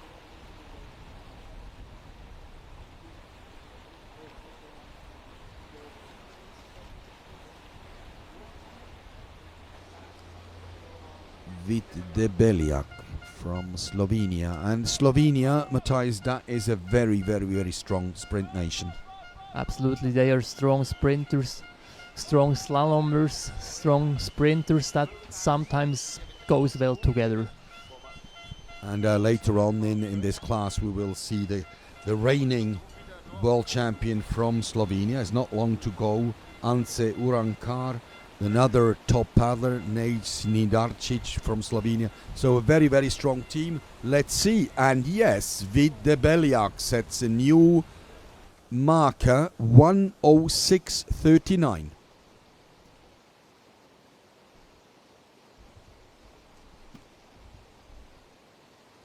Another Italian, Davide Maccanan, at the Muota Rock, on a straight line, got it.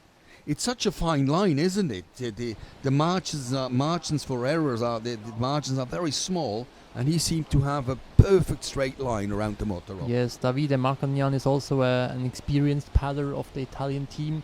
He has paddled here before, I'm sure, so he knows all small secrets about how to be fast on this parkour. Right, and on the top left you see the picture from the start, you know, a pontoon, a little pontoon on the left riverbank, and that's where they start off. Davide in the finish line, he still has to find a few seconds in the second run if he wants to qualify for the top 15 at the end of today. So Davide will need the second run to potentially qualify for the final. Filip Rich of the big Czech team, difficulties here in the approach of the Muota Rock.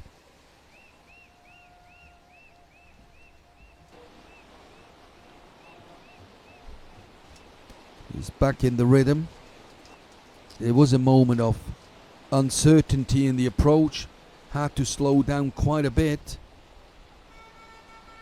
Yes, it almost looks to me like he is saving now already energy for a second run.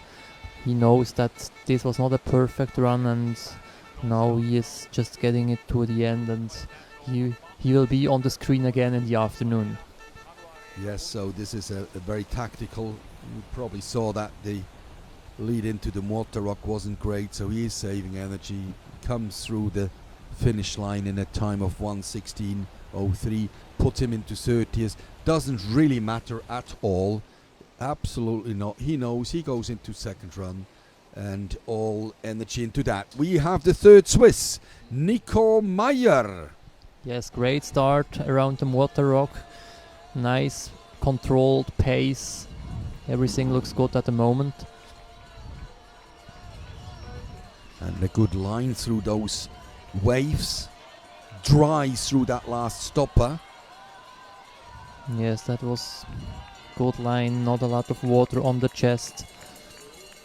And now I hope he has energy left for the finish. This is really about to squeeze everything out of your arms, everything out of your body. 1:08.26 is the time to beat currently. 1:10.81 into 10th. Debeliak, McIntyre, Malek, Beerschwenger and Zapletal currently the top 5 that would qualify. Haffali, Robin in 16, Brecher in 19, and as we just saw, Meyer, Nico in 10th position.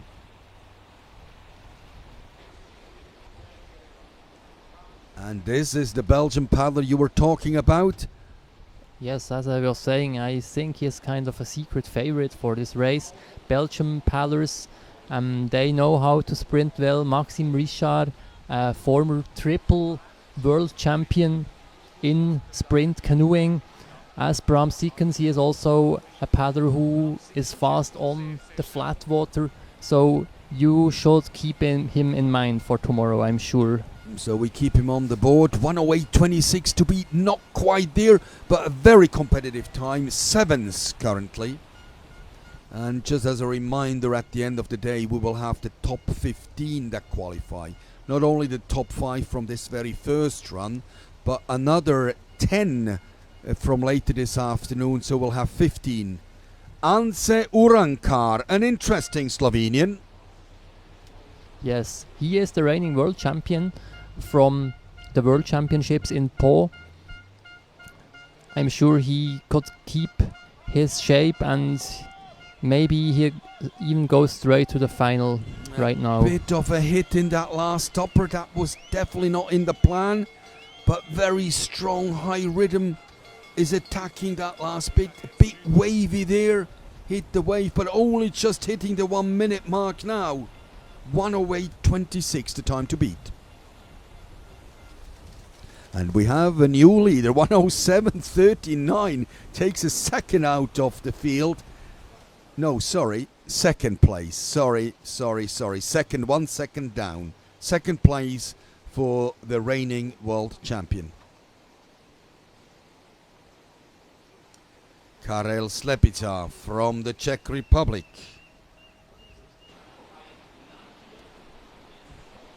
Yes, he's already one of the experienced paddlers in the Czech team. He's there for 10 years now already. He has paddled on the Muota before as well, and you can see that. Member of the very, very strong Czech team, and last night we listened to the national anthem of his country several times. Absolutely dominant force in the classical event. Talking to them, when I asked, will you repeat that feat as well? No, we're not as strong as the sprint, but I think that was just playing it down a little bit. Currently 10th, Karel Slepica from the Czech Republic. Nico Pauthler, and we're approaching the top 10 from yesterday. So Slepica was 14th. Sorry, Pauthler Nico was 13th yesterday. Nico Pauthler from Germany, 13th in the individual race yesterday. And he looks to be a little bit behind on the split.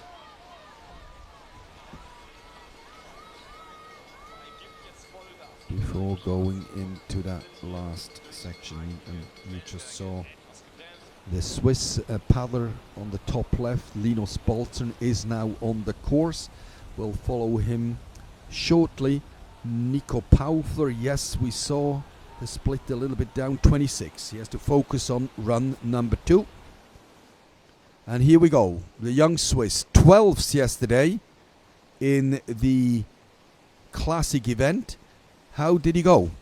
Yes, I think that was a bit a different line now we have seen. Maybe this is a secret Swiss line. It looks good. So he needs Nice to rhythm. cross that rock at about 42, 43. Yeah, that's very, very tight. It'll be very, very tight. Good paddling from the young Swiss from the Canoe Club of Lucerne. Absolutely, and he is one of the paddlers with a lot of force, so he can accelerate here, I'm sure. The student of economy, he is trying to beat the 108. Oh, got a bit sideways down here. 1984 tenths. The Beliak Urankar, Slovenia 1 and 2. And what did we just say? The Slovenians are a force, an absolute force in the K1 sprint. Urbani Federico from Italy. He was 11th yesterday.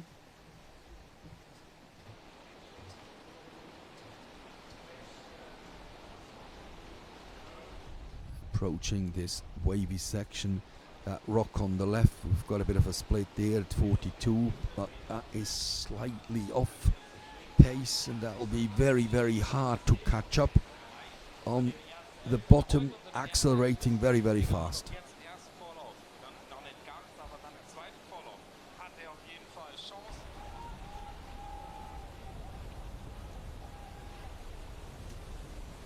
Federico Urbani on the finish line, 1:11.51 in 19th position. And now we're hitting the top 10 from yesterday. 10 paddlers to go. 10th yesterday from Spain, Guillermo Fidalgo de Leon at the Muota Rock.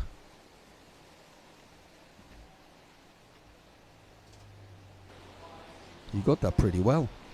Yes, that was strong paddling. Now he was hesitating. That's maybe that was not the plan to be And there. now he is in the middle of the river in all the big waves, and the split, our little unofficial split in the commentary box says that he's slightly off pace. Guillermo Fidalgo de Leon, the Spanish K1 specialist.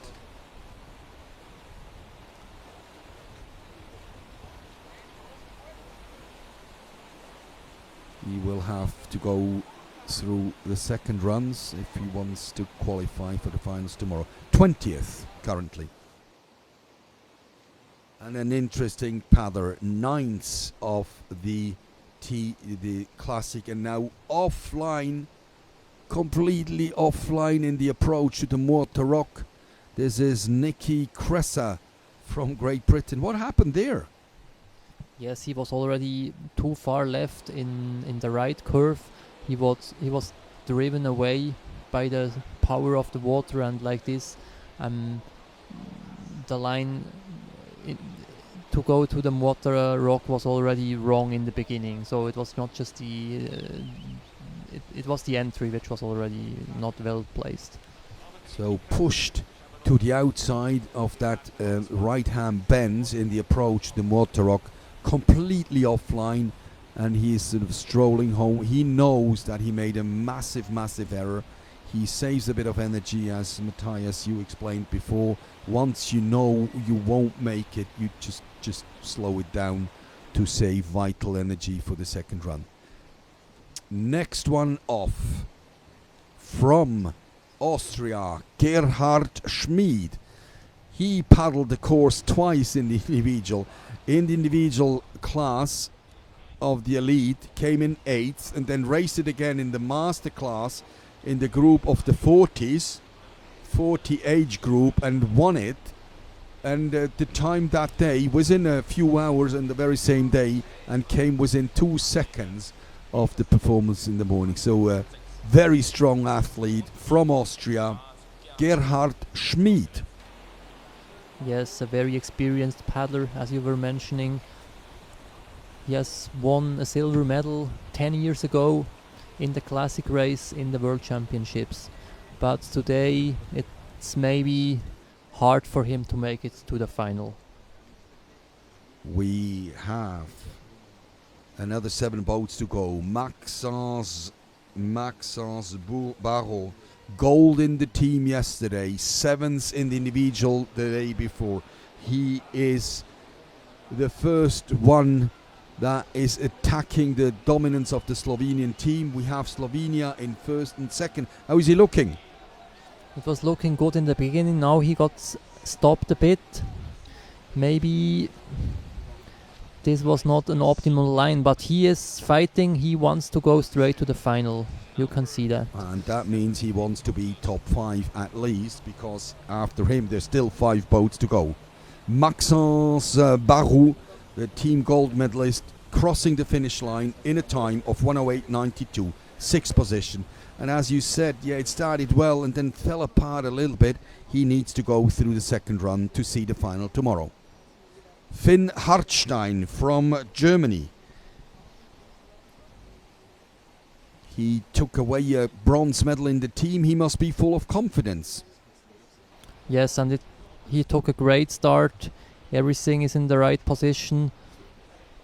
Now he is in the line as well, in direction of this second key step.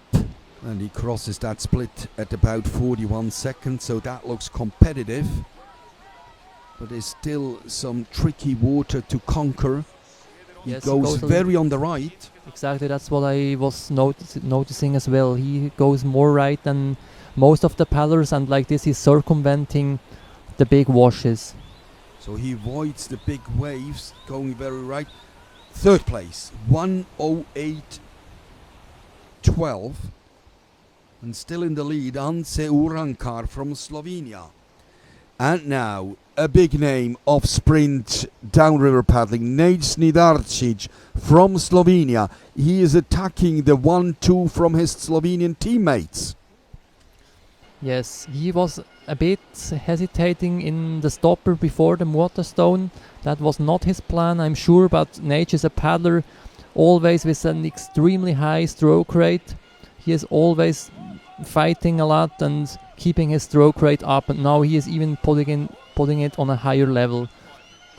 So it looks good. And from now on we know who qualifies. He goes into the lead. If the green light appears, he will qualify for the final. 1:06.39 is the time to beat by his 1:06.77. So he's second, 4 to go. So he has to wait a little bit. And look at that dominance at the moment. The Beliaks, Nidarcic, Urankar, 1, 2 and 3 for Slovenia. And we have 4 paddlers to go. Czech Republic, France, and another Slovenian.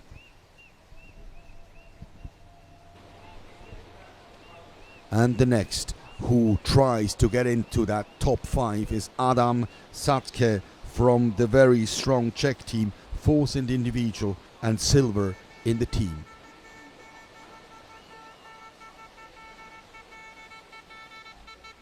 A little bit of a hit on that rather flat part, and another hit. That's where we have seen the German going a little bit more on the right side. Maybe this is not a good line neither, because then you're not in the fast. It's geometrically not the fast line. And it's reflected in his time, 1:10.06 at 14th position for the Czech. We move to France. Gold in the team yesterday, bronze in the individual. That's Paul Graton. That was a very well taken stopper. He went straight through it, but he was not stopped. And he comes here at about 42. That is a competitive time. Let's see if he can avoid all those little waves near the finish line. This is Paul Graton, 3rd in the individual classic, gold in the team classic. Now trying to get into the top 5. He needs to have at least a top 3 now to go straight through, because there's 2 to go after him. 1:07.90. So he's in 4th place. There's 2 more to go. That'll be a bit of a wait for him. Yes, it will be close. Two favorites left. So Jean-Paul on the course now. So Jean-Paul, gold in the team, 2nd in the individual, in the classic, and he wants to step onto the top podium in the sprint event. Jean-Paul, how is he doing? Looks good. 43, the split doesn't say he is absolutely flying on the top, but he's flying now. Jean-Paul from the very, very strong French team. He is attacking a Slovenian 1, 2, 3. That's what the French did yesterday in the C2. 1, 2, 3. 1:06.39 to beat. No, it is not to be. 9th place. He has to come through 2nd runs. And now we have the new world champion in the classic event. This is Simon Owen. And it's his teammates in 1, 2 and 3. Will he complete that and make it a quadruple Slovenian win in that heats? Yes, that's the big question. It looks very good from the point of view how he is taking the line here as well. He is in the right spot.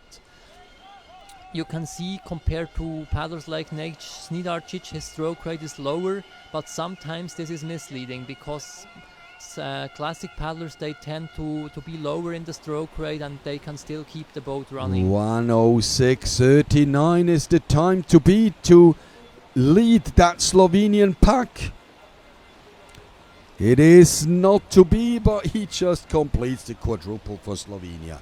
Slovenia 1, Slovenia 2, Slovenia 3, Slovenia 4, and they just leave one place to the French team to qualify directly. So what a dominance of the Slovenian K1 team. Absolutely incredible how they performed. Even their classic world champion, he showed a perfect performance in the sprint race.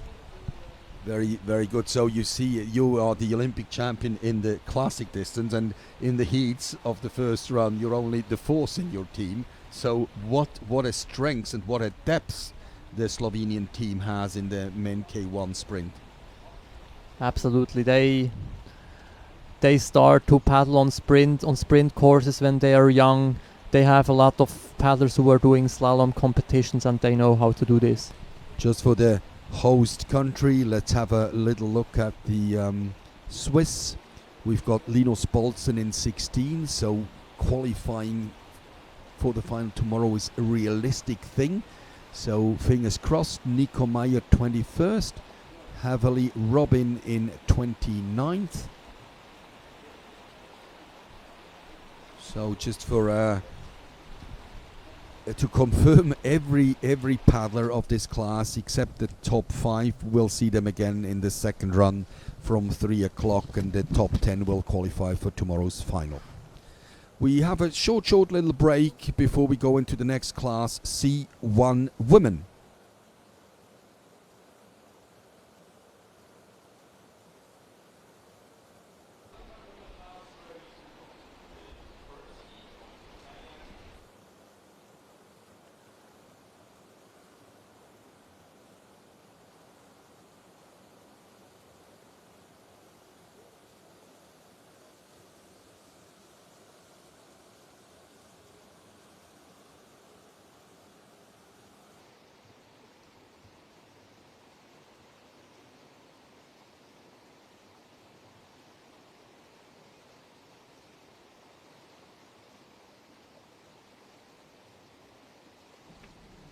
So there is no rest for the wicked. There is no rest for the wicked, as they say. We are straight into the next class. We moved away from the men C1. We saw them earlier, and we are now in the women C1 class. Opening that event is Claire Habe from French, and you know, she is a very, very good paddler, good to watch. She's just the reigning world champion, and because she didn't race in the classic event, she has to go off first. So she will definitely set a first marker, and probably a marker that will stay for quite some time. So the reigning world champion from France, Claire Habe. So let's note that time. Of course, she goes into the lead as a number 1. It was a 1:25, just over a 1:20 for Claire Habe. We've got 16 paddlers on the course. Again, like in all the other classes, the top 5 will qualify automatically. And from the second run this afternoon, there will be another 5. So we'll have a final of 10 C1 women tomorrow. Paludova Agnieszka is the paddler from the Czech Republic on the course. And on the top left of the screen, you can see the Serbian paddler Olija Lazarevic. So there's always 2 paddlers on the course. They come in a 60-second start interval, and Paludova Agnieszka finishes in a 1:23, and that's the lead. That's a bit of a surprise. 1:23.69.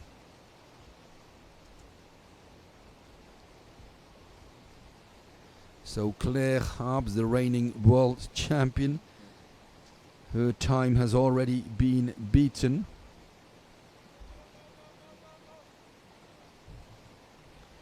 And problems for the paddler from Serbia, Olja Lazarevic. She eddied out, as they say in canoeing, did a full 360, and you just see how difficult these boats are to maneuver, to turn.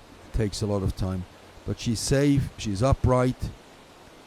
She's a young paddler from Serbia, and you just see how difficult it is to conquer that course successfully. And the next paddler on the top left screen is already on the course from Ireland, Maeve Martin.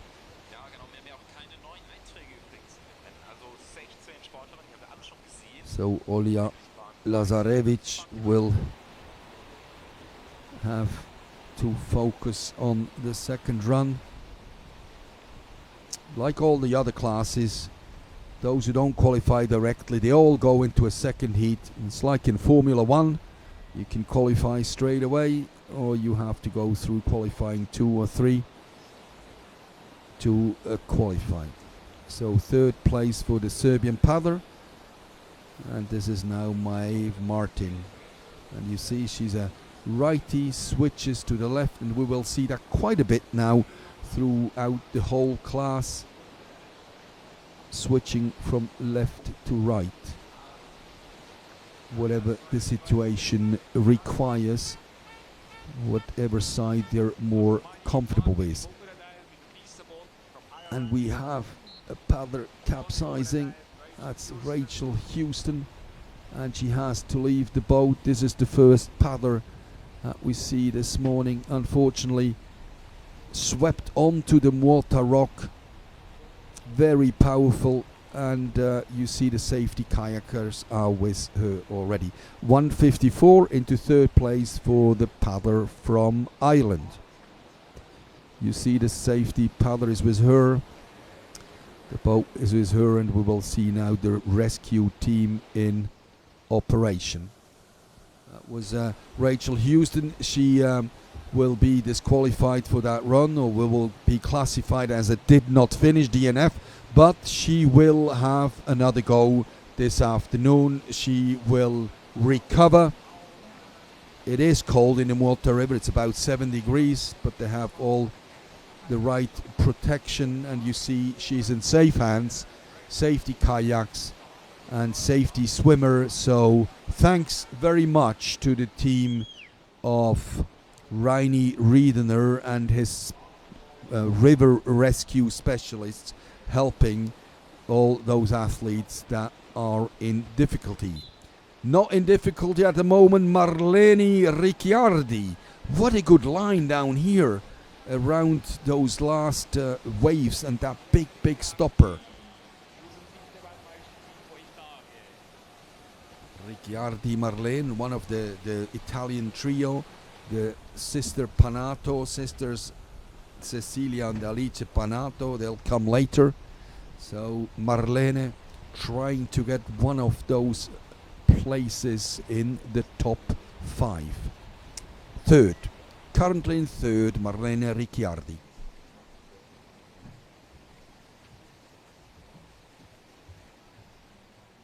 And that's the first one of the Panato sister, Alice Panato.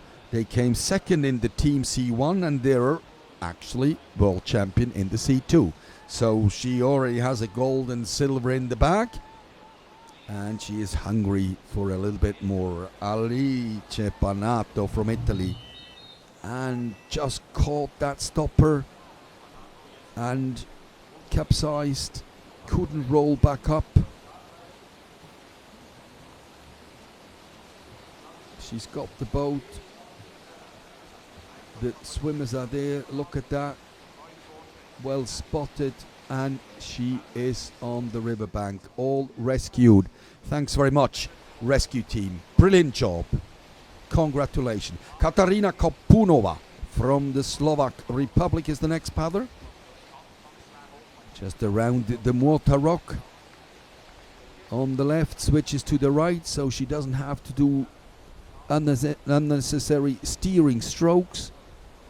Helps her not only to stay fast, but helps to keep the balance Kopunova Katarina, and seems to have conquered the wild Muota. There's about 100 meters to go. Fairly flat. There's still a few waves to avoid. Still pretty tricky to maintain the speed. So she can see the finish line now. Katarina Kopunova.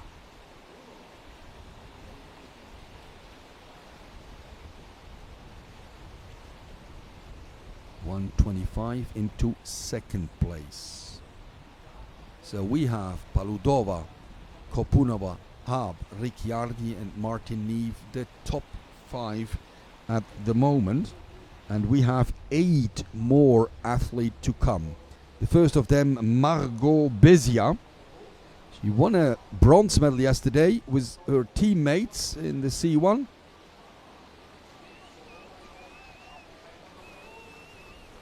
Was slightly offline, made some good adjustments, and she's back on course, back on track, and she seems to be in the flow now. Inside of the finish line, Margot Bezia.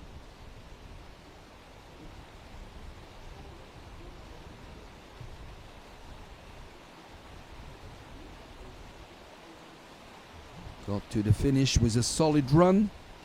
125.78. Will that be enough for the top 5? We will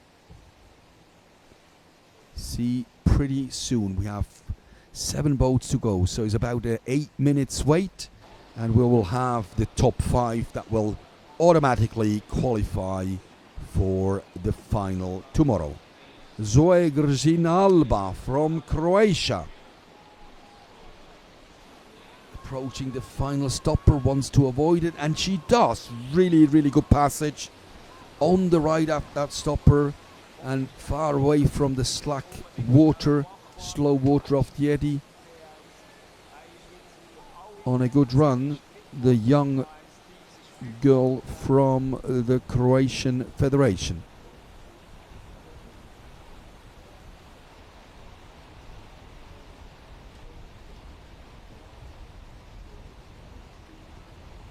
Comes in under 130, 127 into 6th. So she definitely has to go through another run to qualify tomorrow.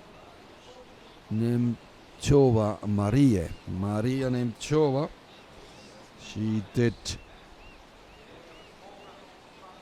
go on the podium last night on the top spot. She won gold medal in the C1 team.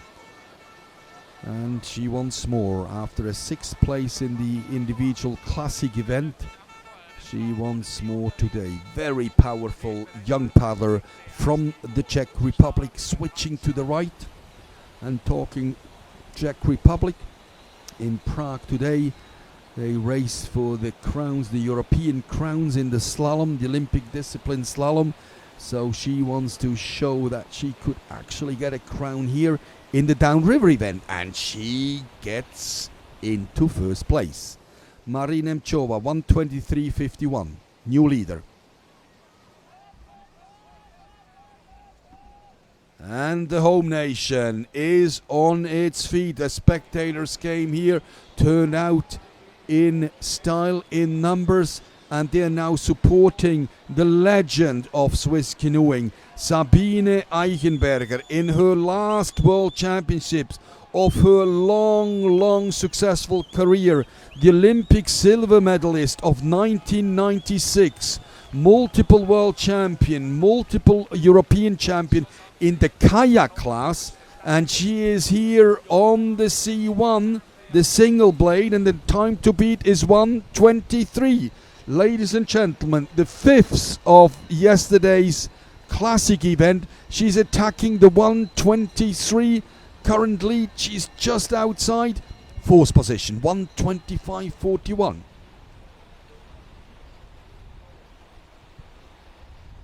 There's still 4 boats to go. Czech, Slovakia, Switzerland and France currently in the lead. And the fastest paddlers from the classic event to come now.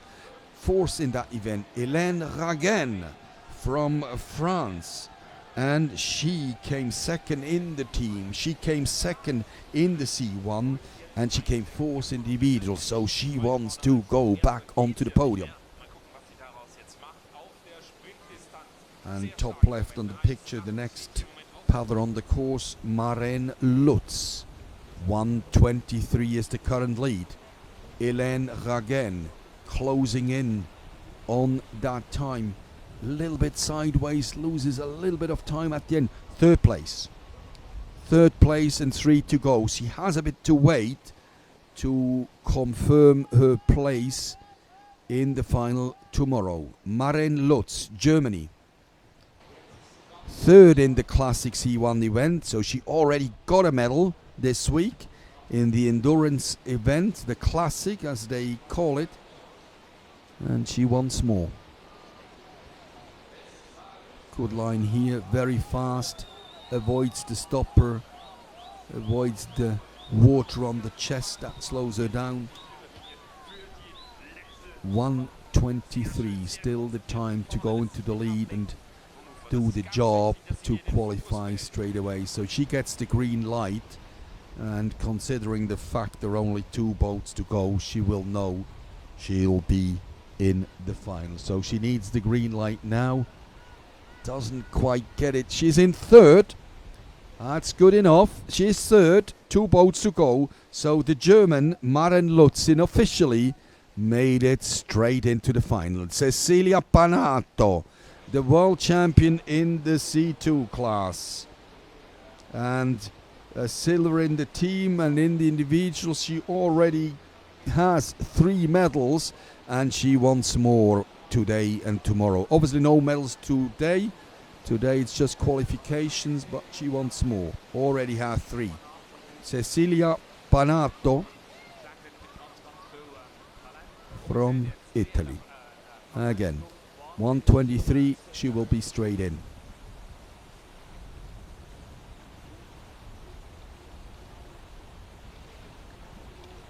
Looks like she just does that.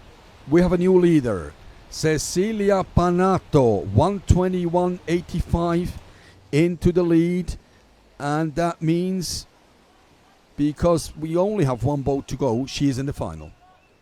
Martina Satkova, 4 gold medals yesterday. C1, K1, individual, in team, and she wants more. Quite incredible, Matthias.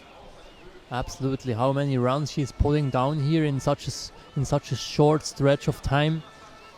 From a physical point of view, this is already incredible, and she always finishes in the first position. Absolutely incredible. We talked to her last night and we said, will we see another 4 medals? She said, I don't know yet, but I wouldn't be surprised if we see another 4 medal. Will they all have the same color, gold, as yesterday? Look at that time. It just looks like she takes the lead in that race for the time being. Yes, she does. 1:20.89 secures the place in the final in the C1. Martina Satkova, Cecilia Panato, Marina Emchova, Vanechka Paludova and Maren Lutz qualify all directly. Stay with us, they are in official results. Stay with us, we have a 20 minutes break before we will continue the events with the double, canoe double and canoe double men and canoe double women. So, over and out, we'll see you in 20 minutes. Thank you.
1884.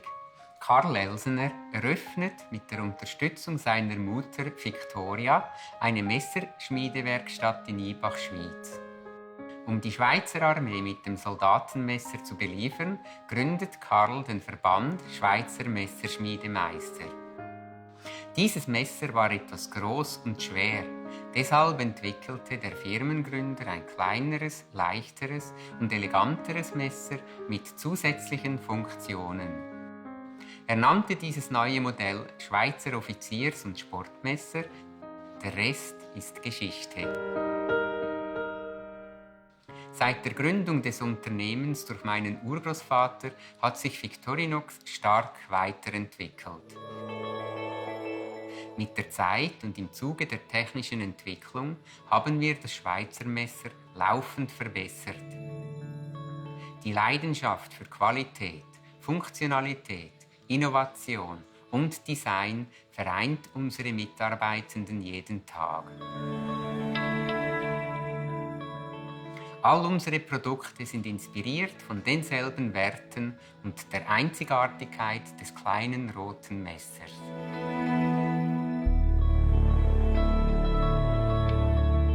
Victorinox-Produkte sind funktionell, zuverlässig und nachhaltig.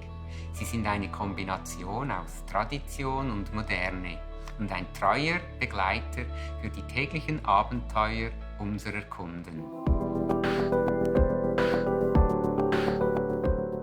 Victorinox-Geschäfte und Shop-in-Shops auf der ganzen Welt sind Schaufenster für unsere Marke.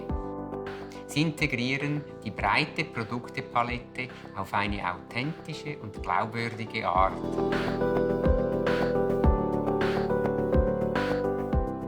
Das gibt dem Kunden die einzigartige Möglichkeit, die Victorinox-Welt hautnah zu erleben.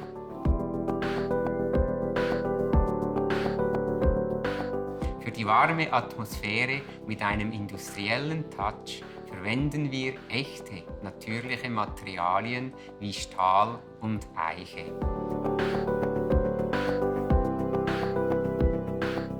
Das kleine rote Messer, das fast alles kann, ist ein Kultobjekt und zu einer weltweit authentischen Marke geworden. Victorinox, eine Marke, mehr als 130 Jahre Geschichte.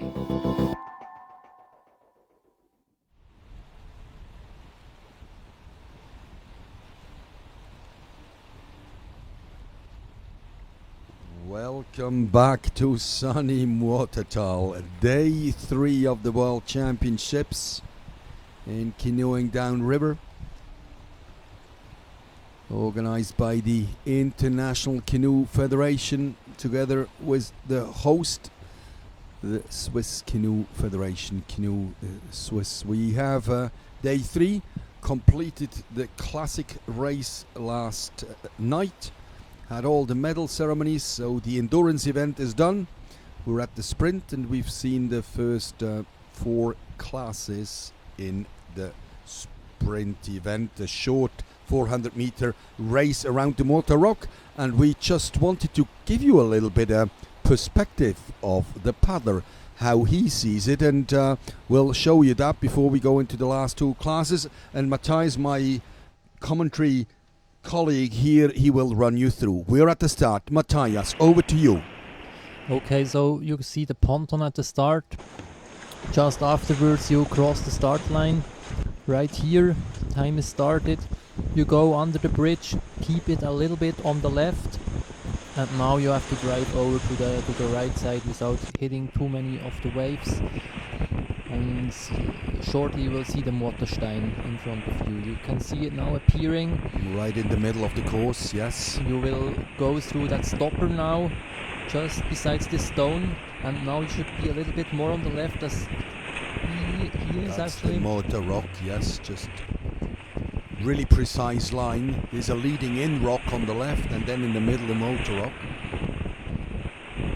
So now you go again through the washes. You're more on the right side now of the river, jumping here, not getting into the eddy at the right, and now you see already the bridge in the arrival. And some small obstacles are still awaiting the stopper here you should not get. and we were getting into the final strokes, keeping the rate high and just pushing it through. Really impressive pictures. That's the view of the paddler, Robin Havely, who paddled it a few days ago. He's a member of the Swiss team. So thank you, Robin, for allowing us that view. Impressive. And it kind of looked very easy. It looked quite easy, but you could see very well that there is a lot of waves. There is no stretch at all in the beginning, from the beginning to the end. No stretch where it is becoming flat and boring. Every second, every stroke here is very important. You have to place it in the right position, and you have the two key steps. The first one at the Muota, where you have to be well prepared to not getting driven too far on the left bank, and the second key step where you have to jump a little bit into the eddy, but yeah, you should not get into the eddy, but you should just stay on the eddy line, let's say it like this. So we're joined by quite a few spectators already. They can walk up and down the river. There's a footpath river left, and they can walk up and down and put themselves into a prime spot.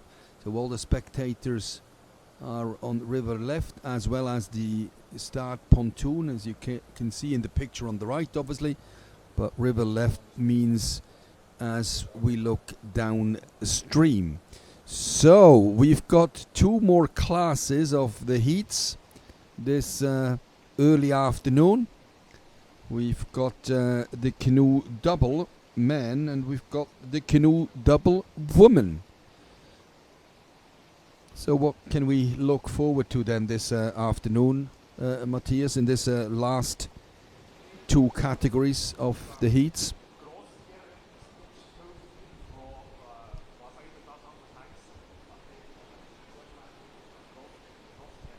Quite a field, 15 C2 men, and then 5 C2 women.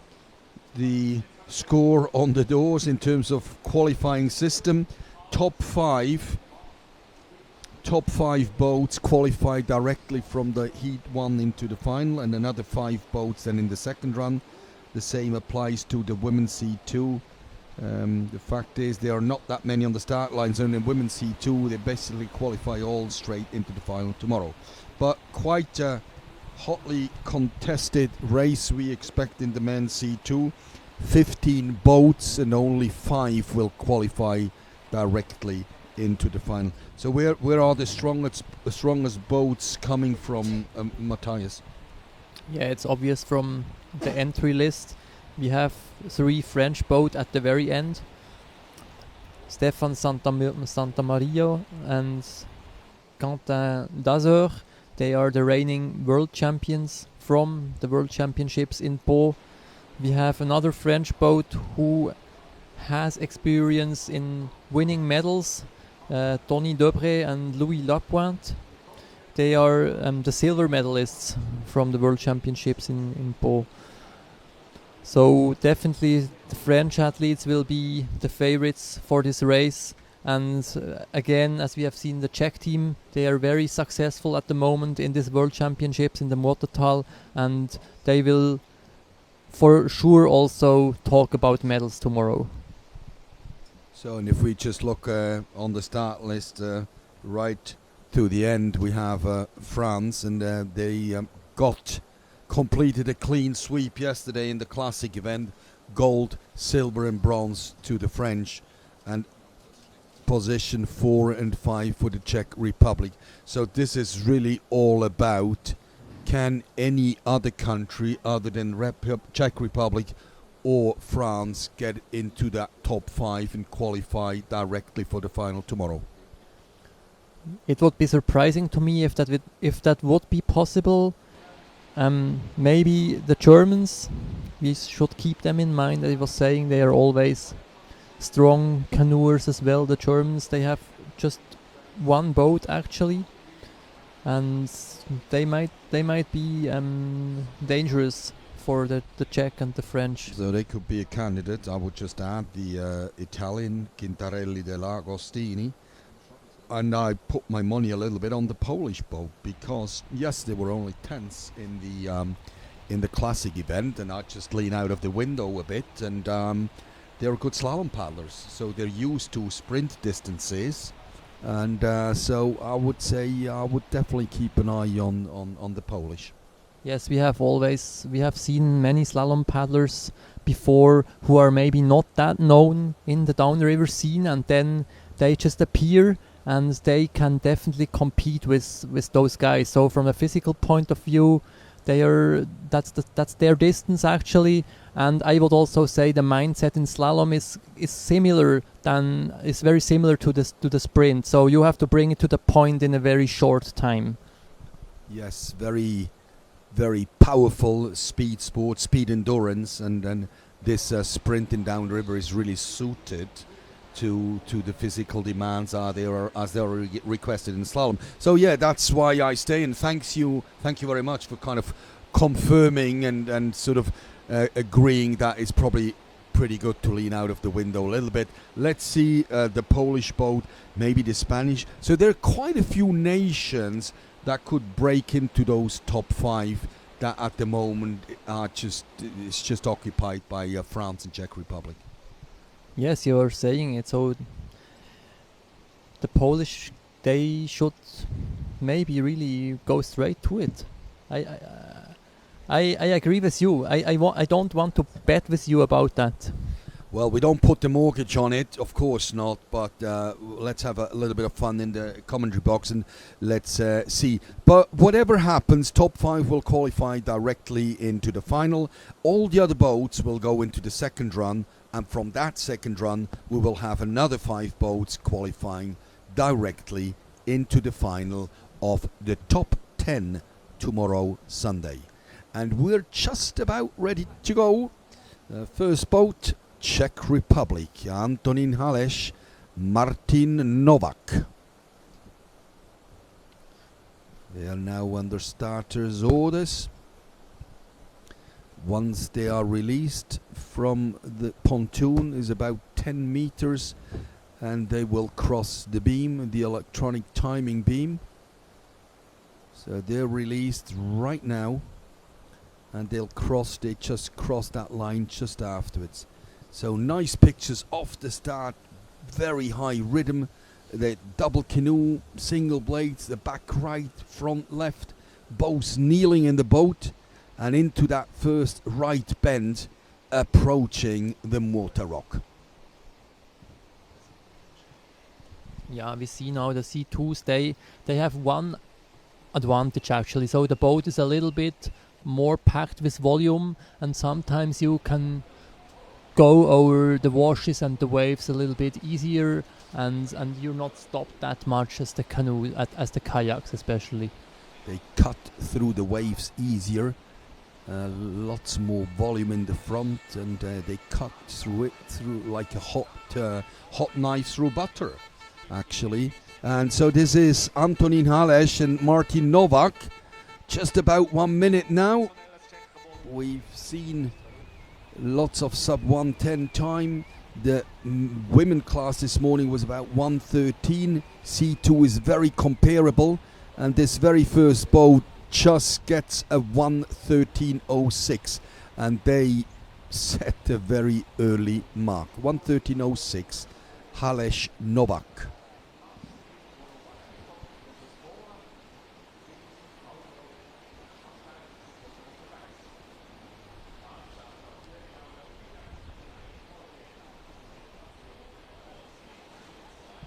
Alles sind nicht unterwegs. Nicht am Start.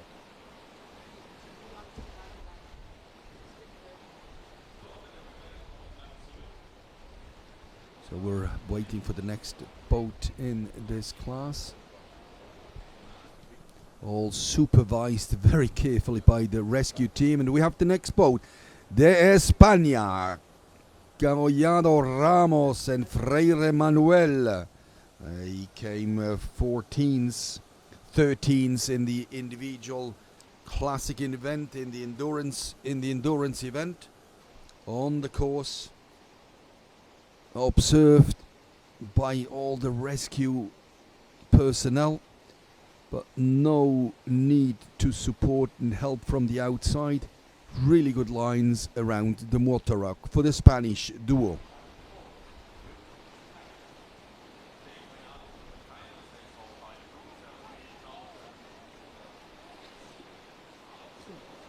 Well, we shouldn't have said that too early, but what a brilliant rescue. They produced an Eskimo roll, as it's called. They capsized completely upside down and did that roll successfully. Back up, obviously now saving energy for the second run. Yes, it was a fast Eskimo roll, but maybe not the fastest run, unfortunately. Yes, and the Spanish guys know that. That's why they're saving energy. They know they have a second run to still qualify for tomorrow. So it's not over. It's not over until that second run this afternoon for the C2 class at just after 4 o'clock. Well, just past the Muota Rock, the British duo, Ryan Hunt and Mike Rees-Clark.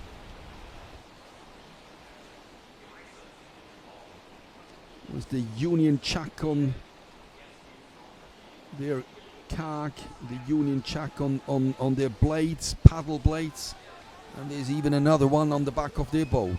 Ryan Hunt and Mike Rees-Clark attacking that time from Halesh Antonin 1:13, probably just outside that benchmark. First benchmark set by the Czech boat. Second place for the Brits. And we go in a 1 minute start interval to the next boat. Another duo from Spain. Alan Padilla and Prats Miralles. Really good to see the Spanish team here on the Muota River in the center of Switzerland, and the weather still absolutely spot on. Lots of sunshine, a few clouds around the mountain tops. Ideal conditions for Alan and Prats here on the Muota River. 1:13 currently to beat, but you know, you don't have to win today. You need to be top 5 in the heats 1 or top 5 in heats 2, and you'll go to the final of the top 10 tomorrow. Into second, 1:19.67. And this is the Polish boat we're talking about. The Polish boat, experienced slalom paddlers, and you see very, very high rhythm attacking this course. They have some steering strokes in, actually. I would say they're applying a little bit of slalom technique here, but they stay on the line in a perfect way. Yes, well spotted, Matthias. Even though you were predominantly a downriver paddler, you paddled in the slalom as well, and you know well all those strokes. So well spotted, yes. Lots of steering stroke, looks a bit like slalom. The time to beat is 1:13 at the moment, and they're just outside. Into second, 1:15.98.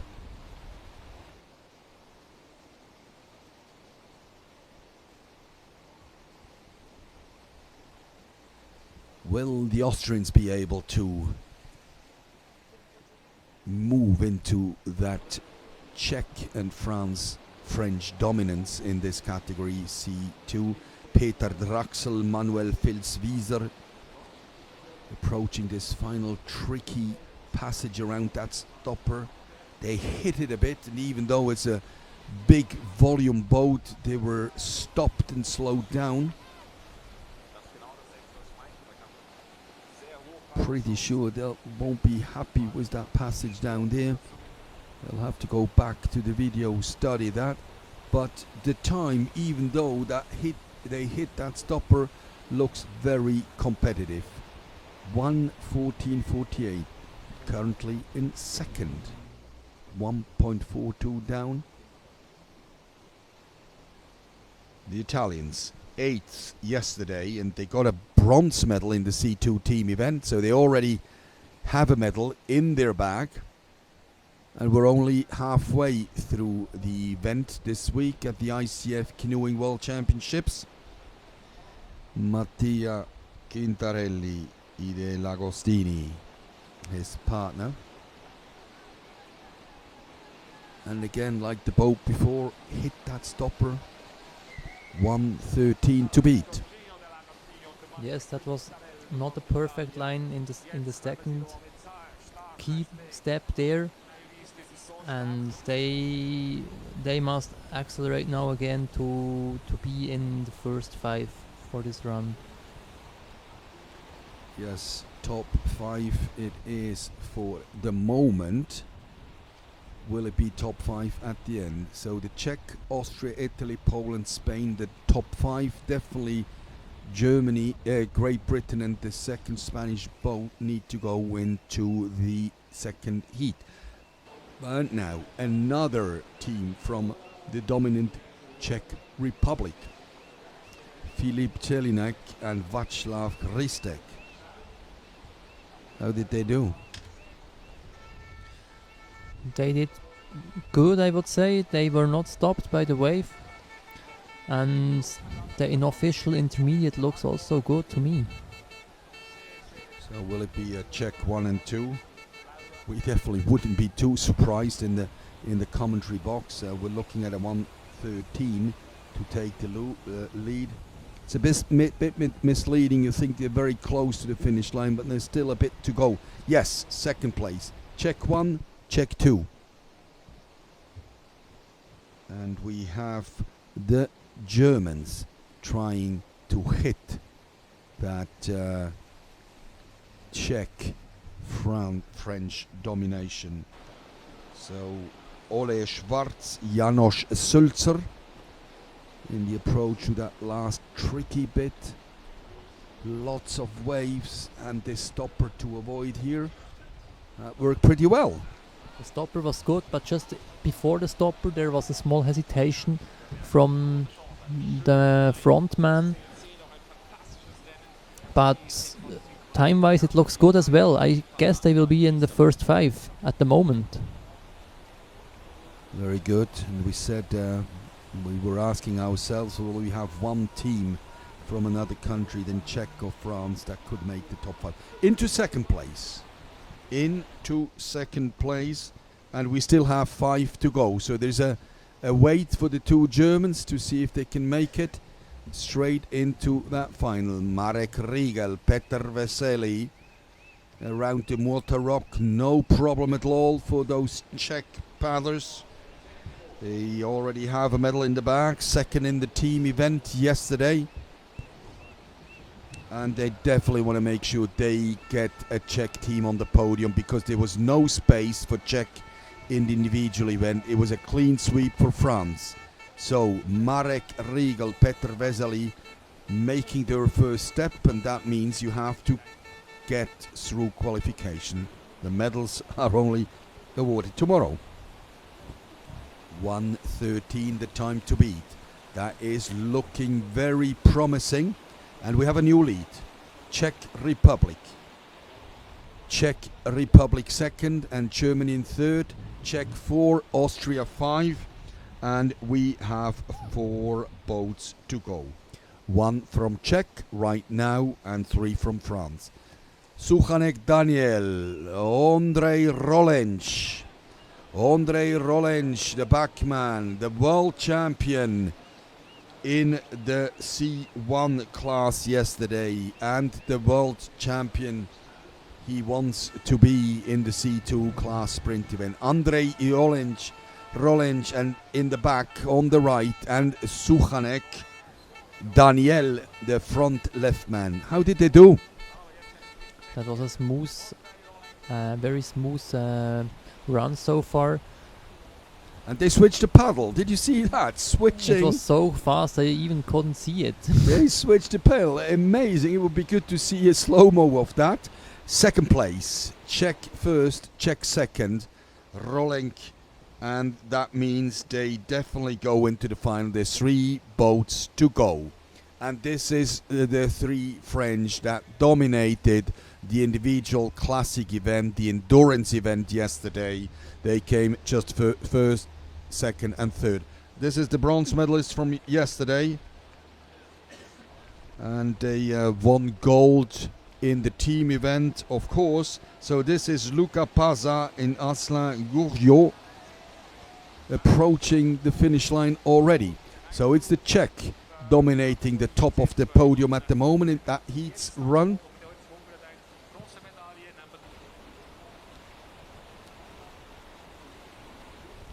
The top left, that's the next French boat on the course already. And the time for Pazza Gourdiot, second place, 1:12.21. That's business done. There's only 2 boats to go. The second, they're already through into the final. De Bretoni, Louis Lapointe. Lapointe Louis was second in the C1 as well. They were second in the individual C2.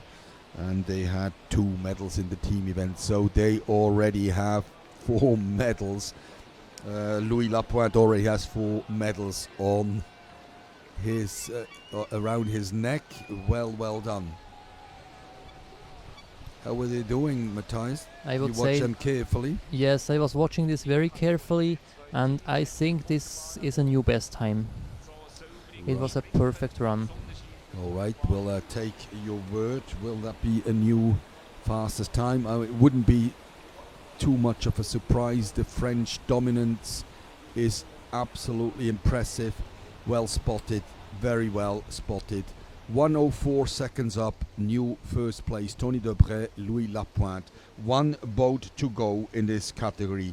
Stéphane Santamaria, Quentin Dazer, last C2 world champion in this category in the classic event the other day, and they are the reigning world champion in this sprint C2.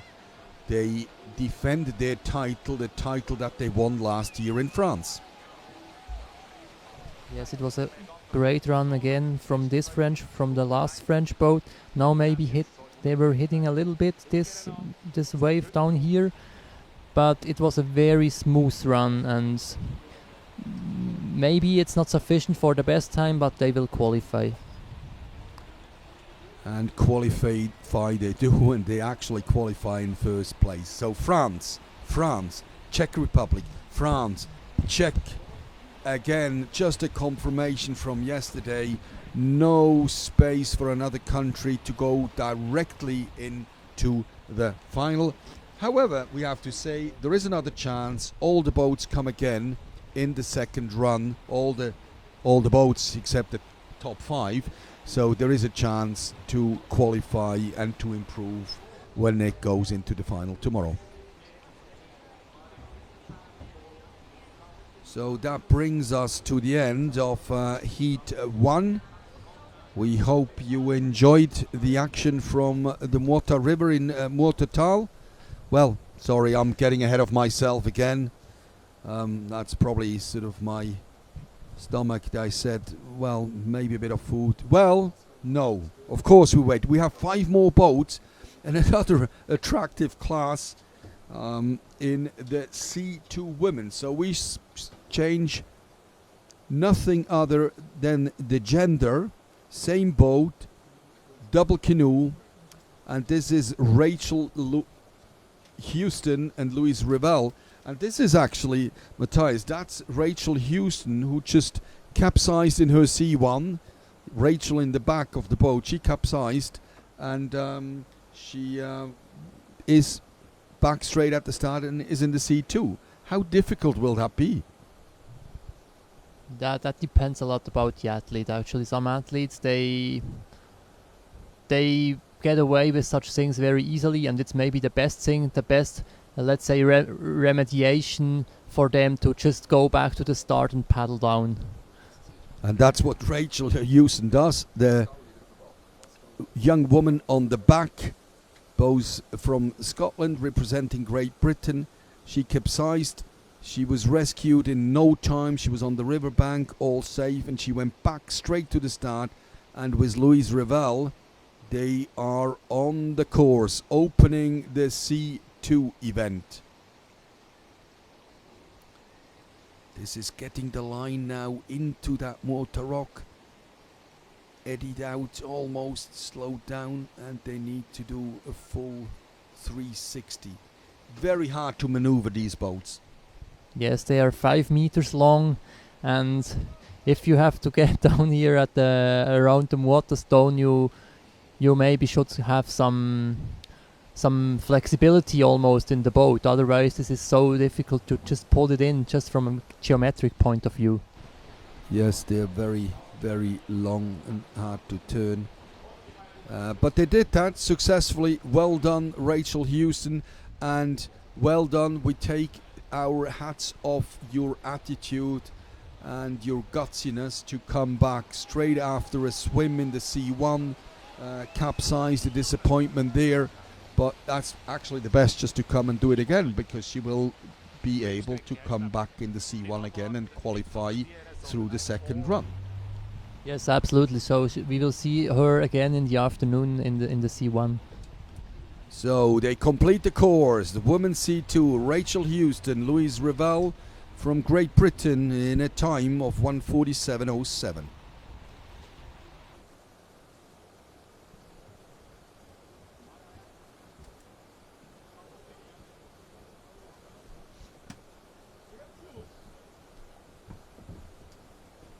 From Great Britain we go to Germany. Verena Sülzer, Maren Lutz.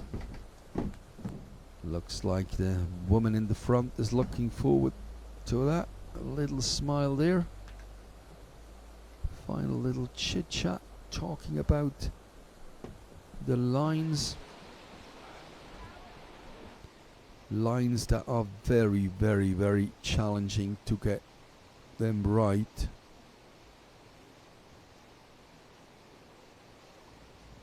.33 cubic meters is the flow of that river, 33,000 liters a second, and all into the middle of that rock in the middle. That's the famous Muota rock, and navigating around that rock is not an easy feat, and we've seen that this morning.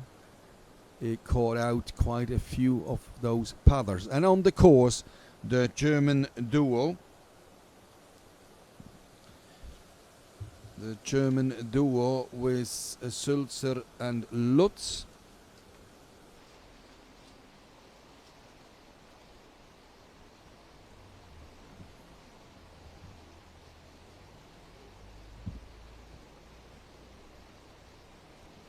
Is the German flag on their helmets, well recognizable. And what a brilliant run around the Muota rock. Yes, I would say from the line, from point of view of the line, this was almost like a canoe man boat. Very, very good. We've seen them earlier in other boats, so they have been on the course quite a bit. They know the course, they know what the score is. A little bit hit by that last stopper, but all in all, that looked brilliant. Verena Sülzer, Maren Lutz from Germany.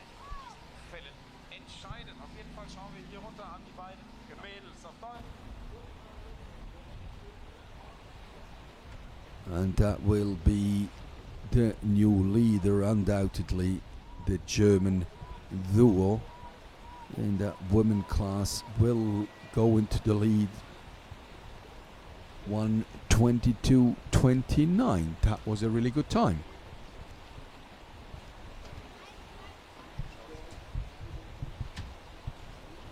And that seems to be the end of that class. We are just informed. So from here, from sunny Muotathal, thank you very much for joining us for that first heat of the sprint race. We will be back shortly. We'll get a bit of energy into our brains, into our bodies, a bit of lunch. Matthias, what do you think? You ready for lunch? Yeah, I'm almost starving. Yes, so we do something about it. So we'll be back. We'll be back at 2 o'clock Central European time, 2 o'clock here in the center of Switzerland. The heat's second run, where there is another opportunity to qualify for the final tomorrow. Thank you very much for being with us, and hope to see you in about 40 minutes again. Thank you and goodbye from Muotathal.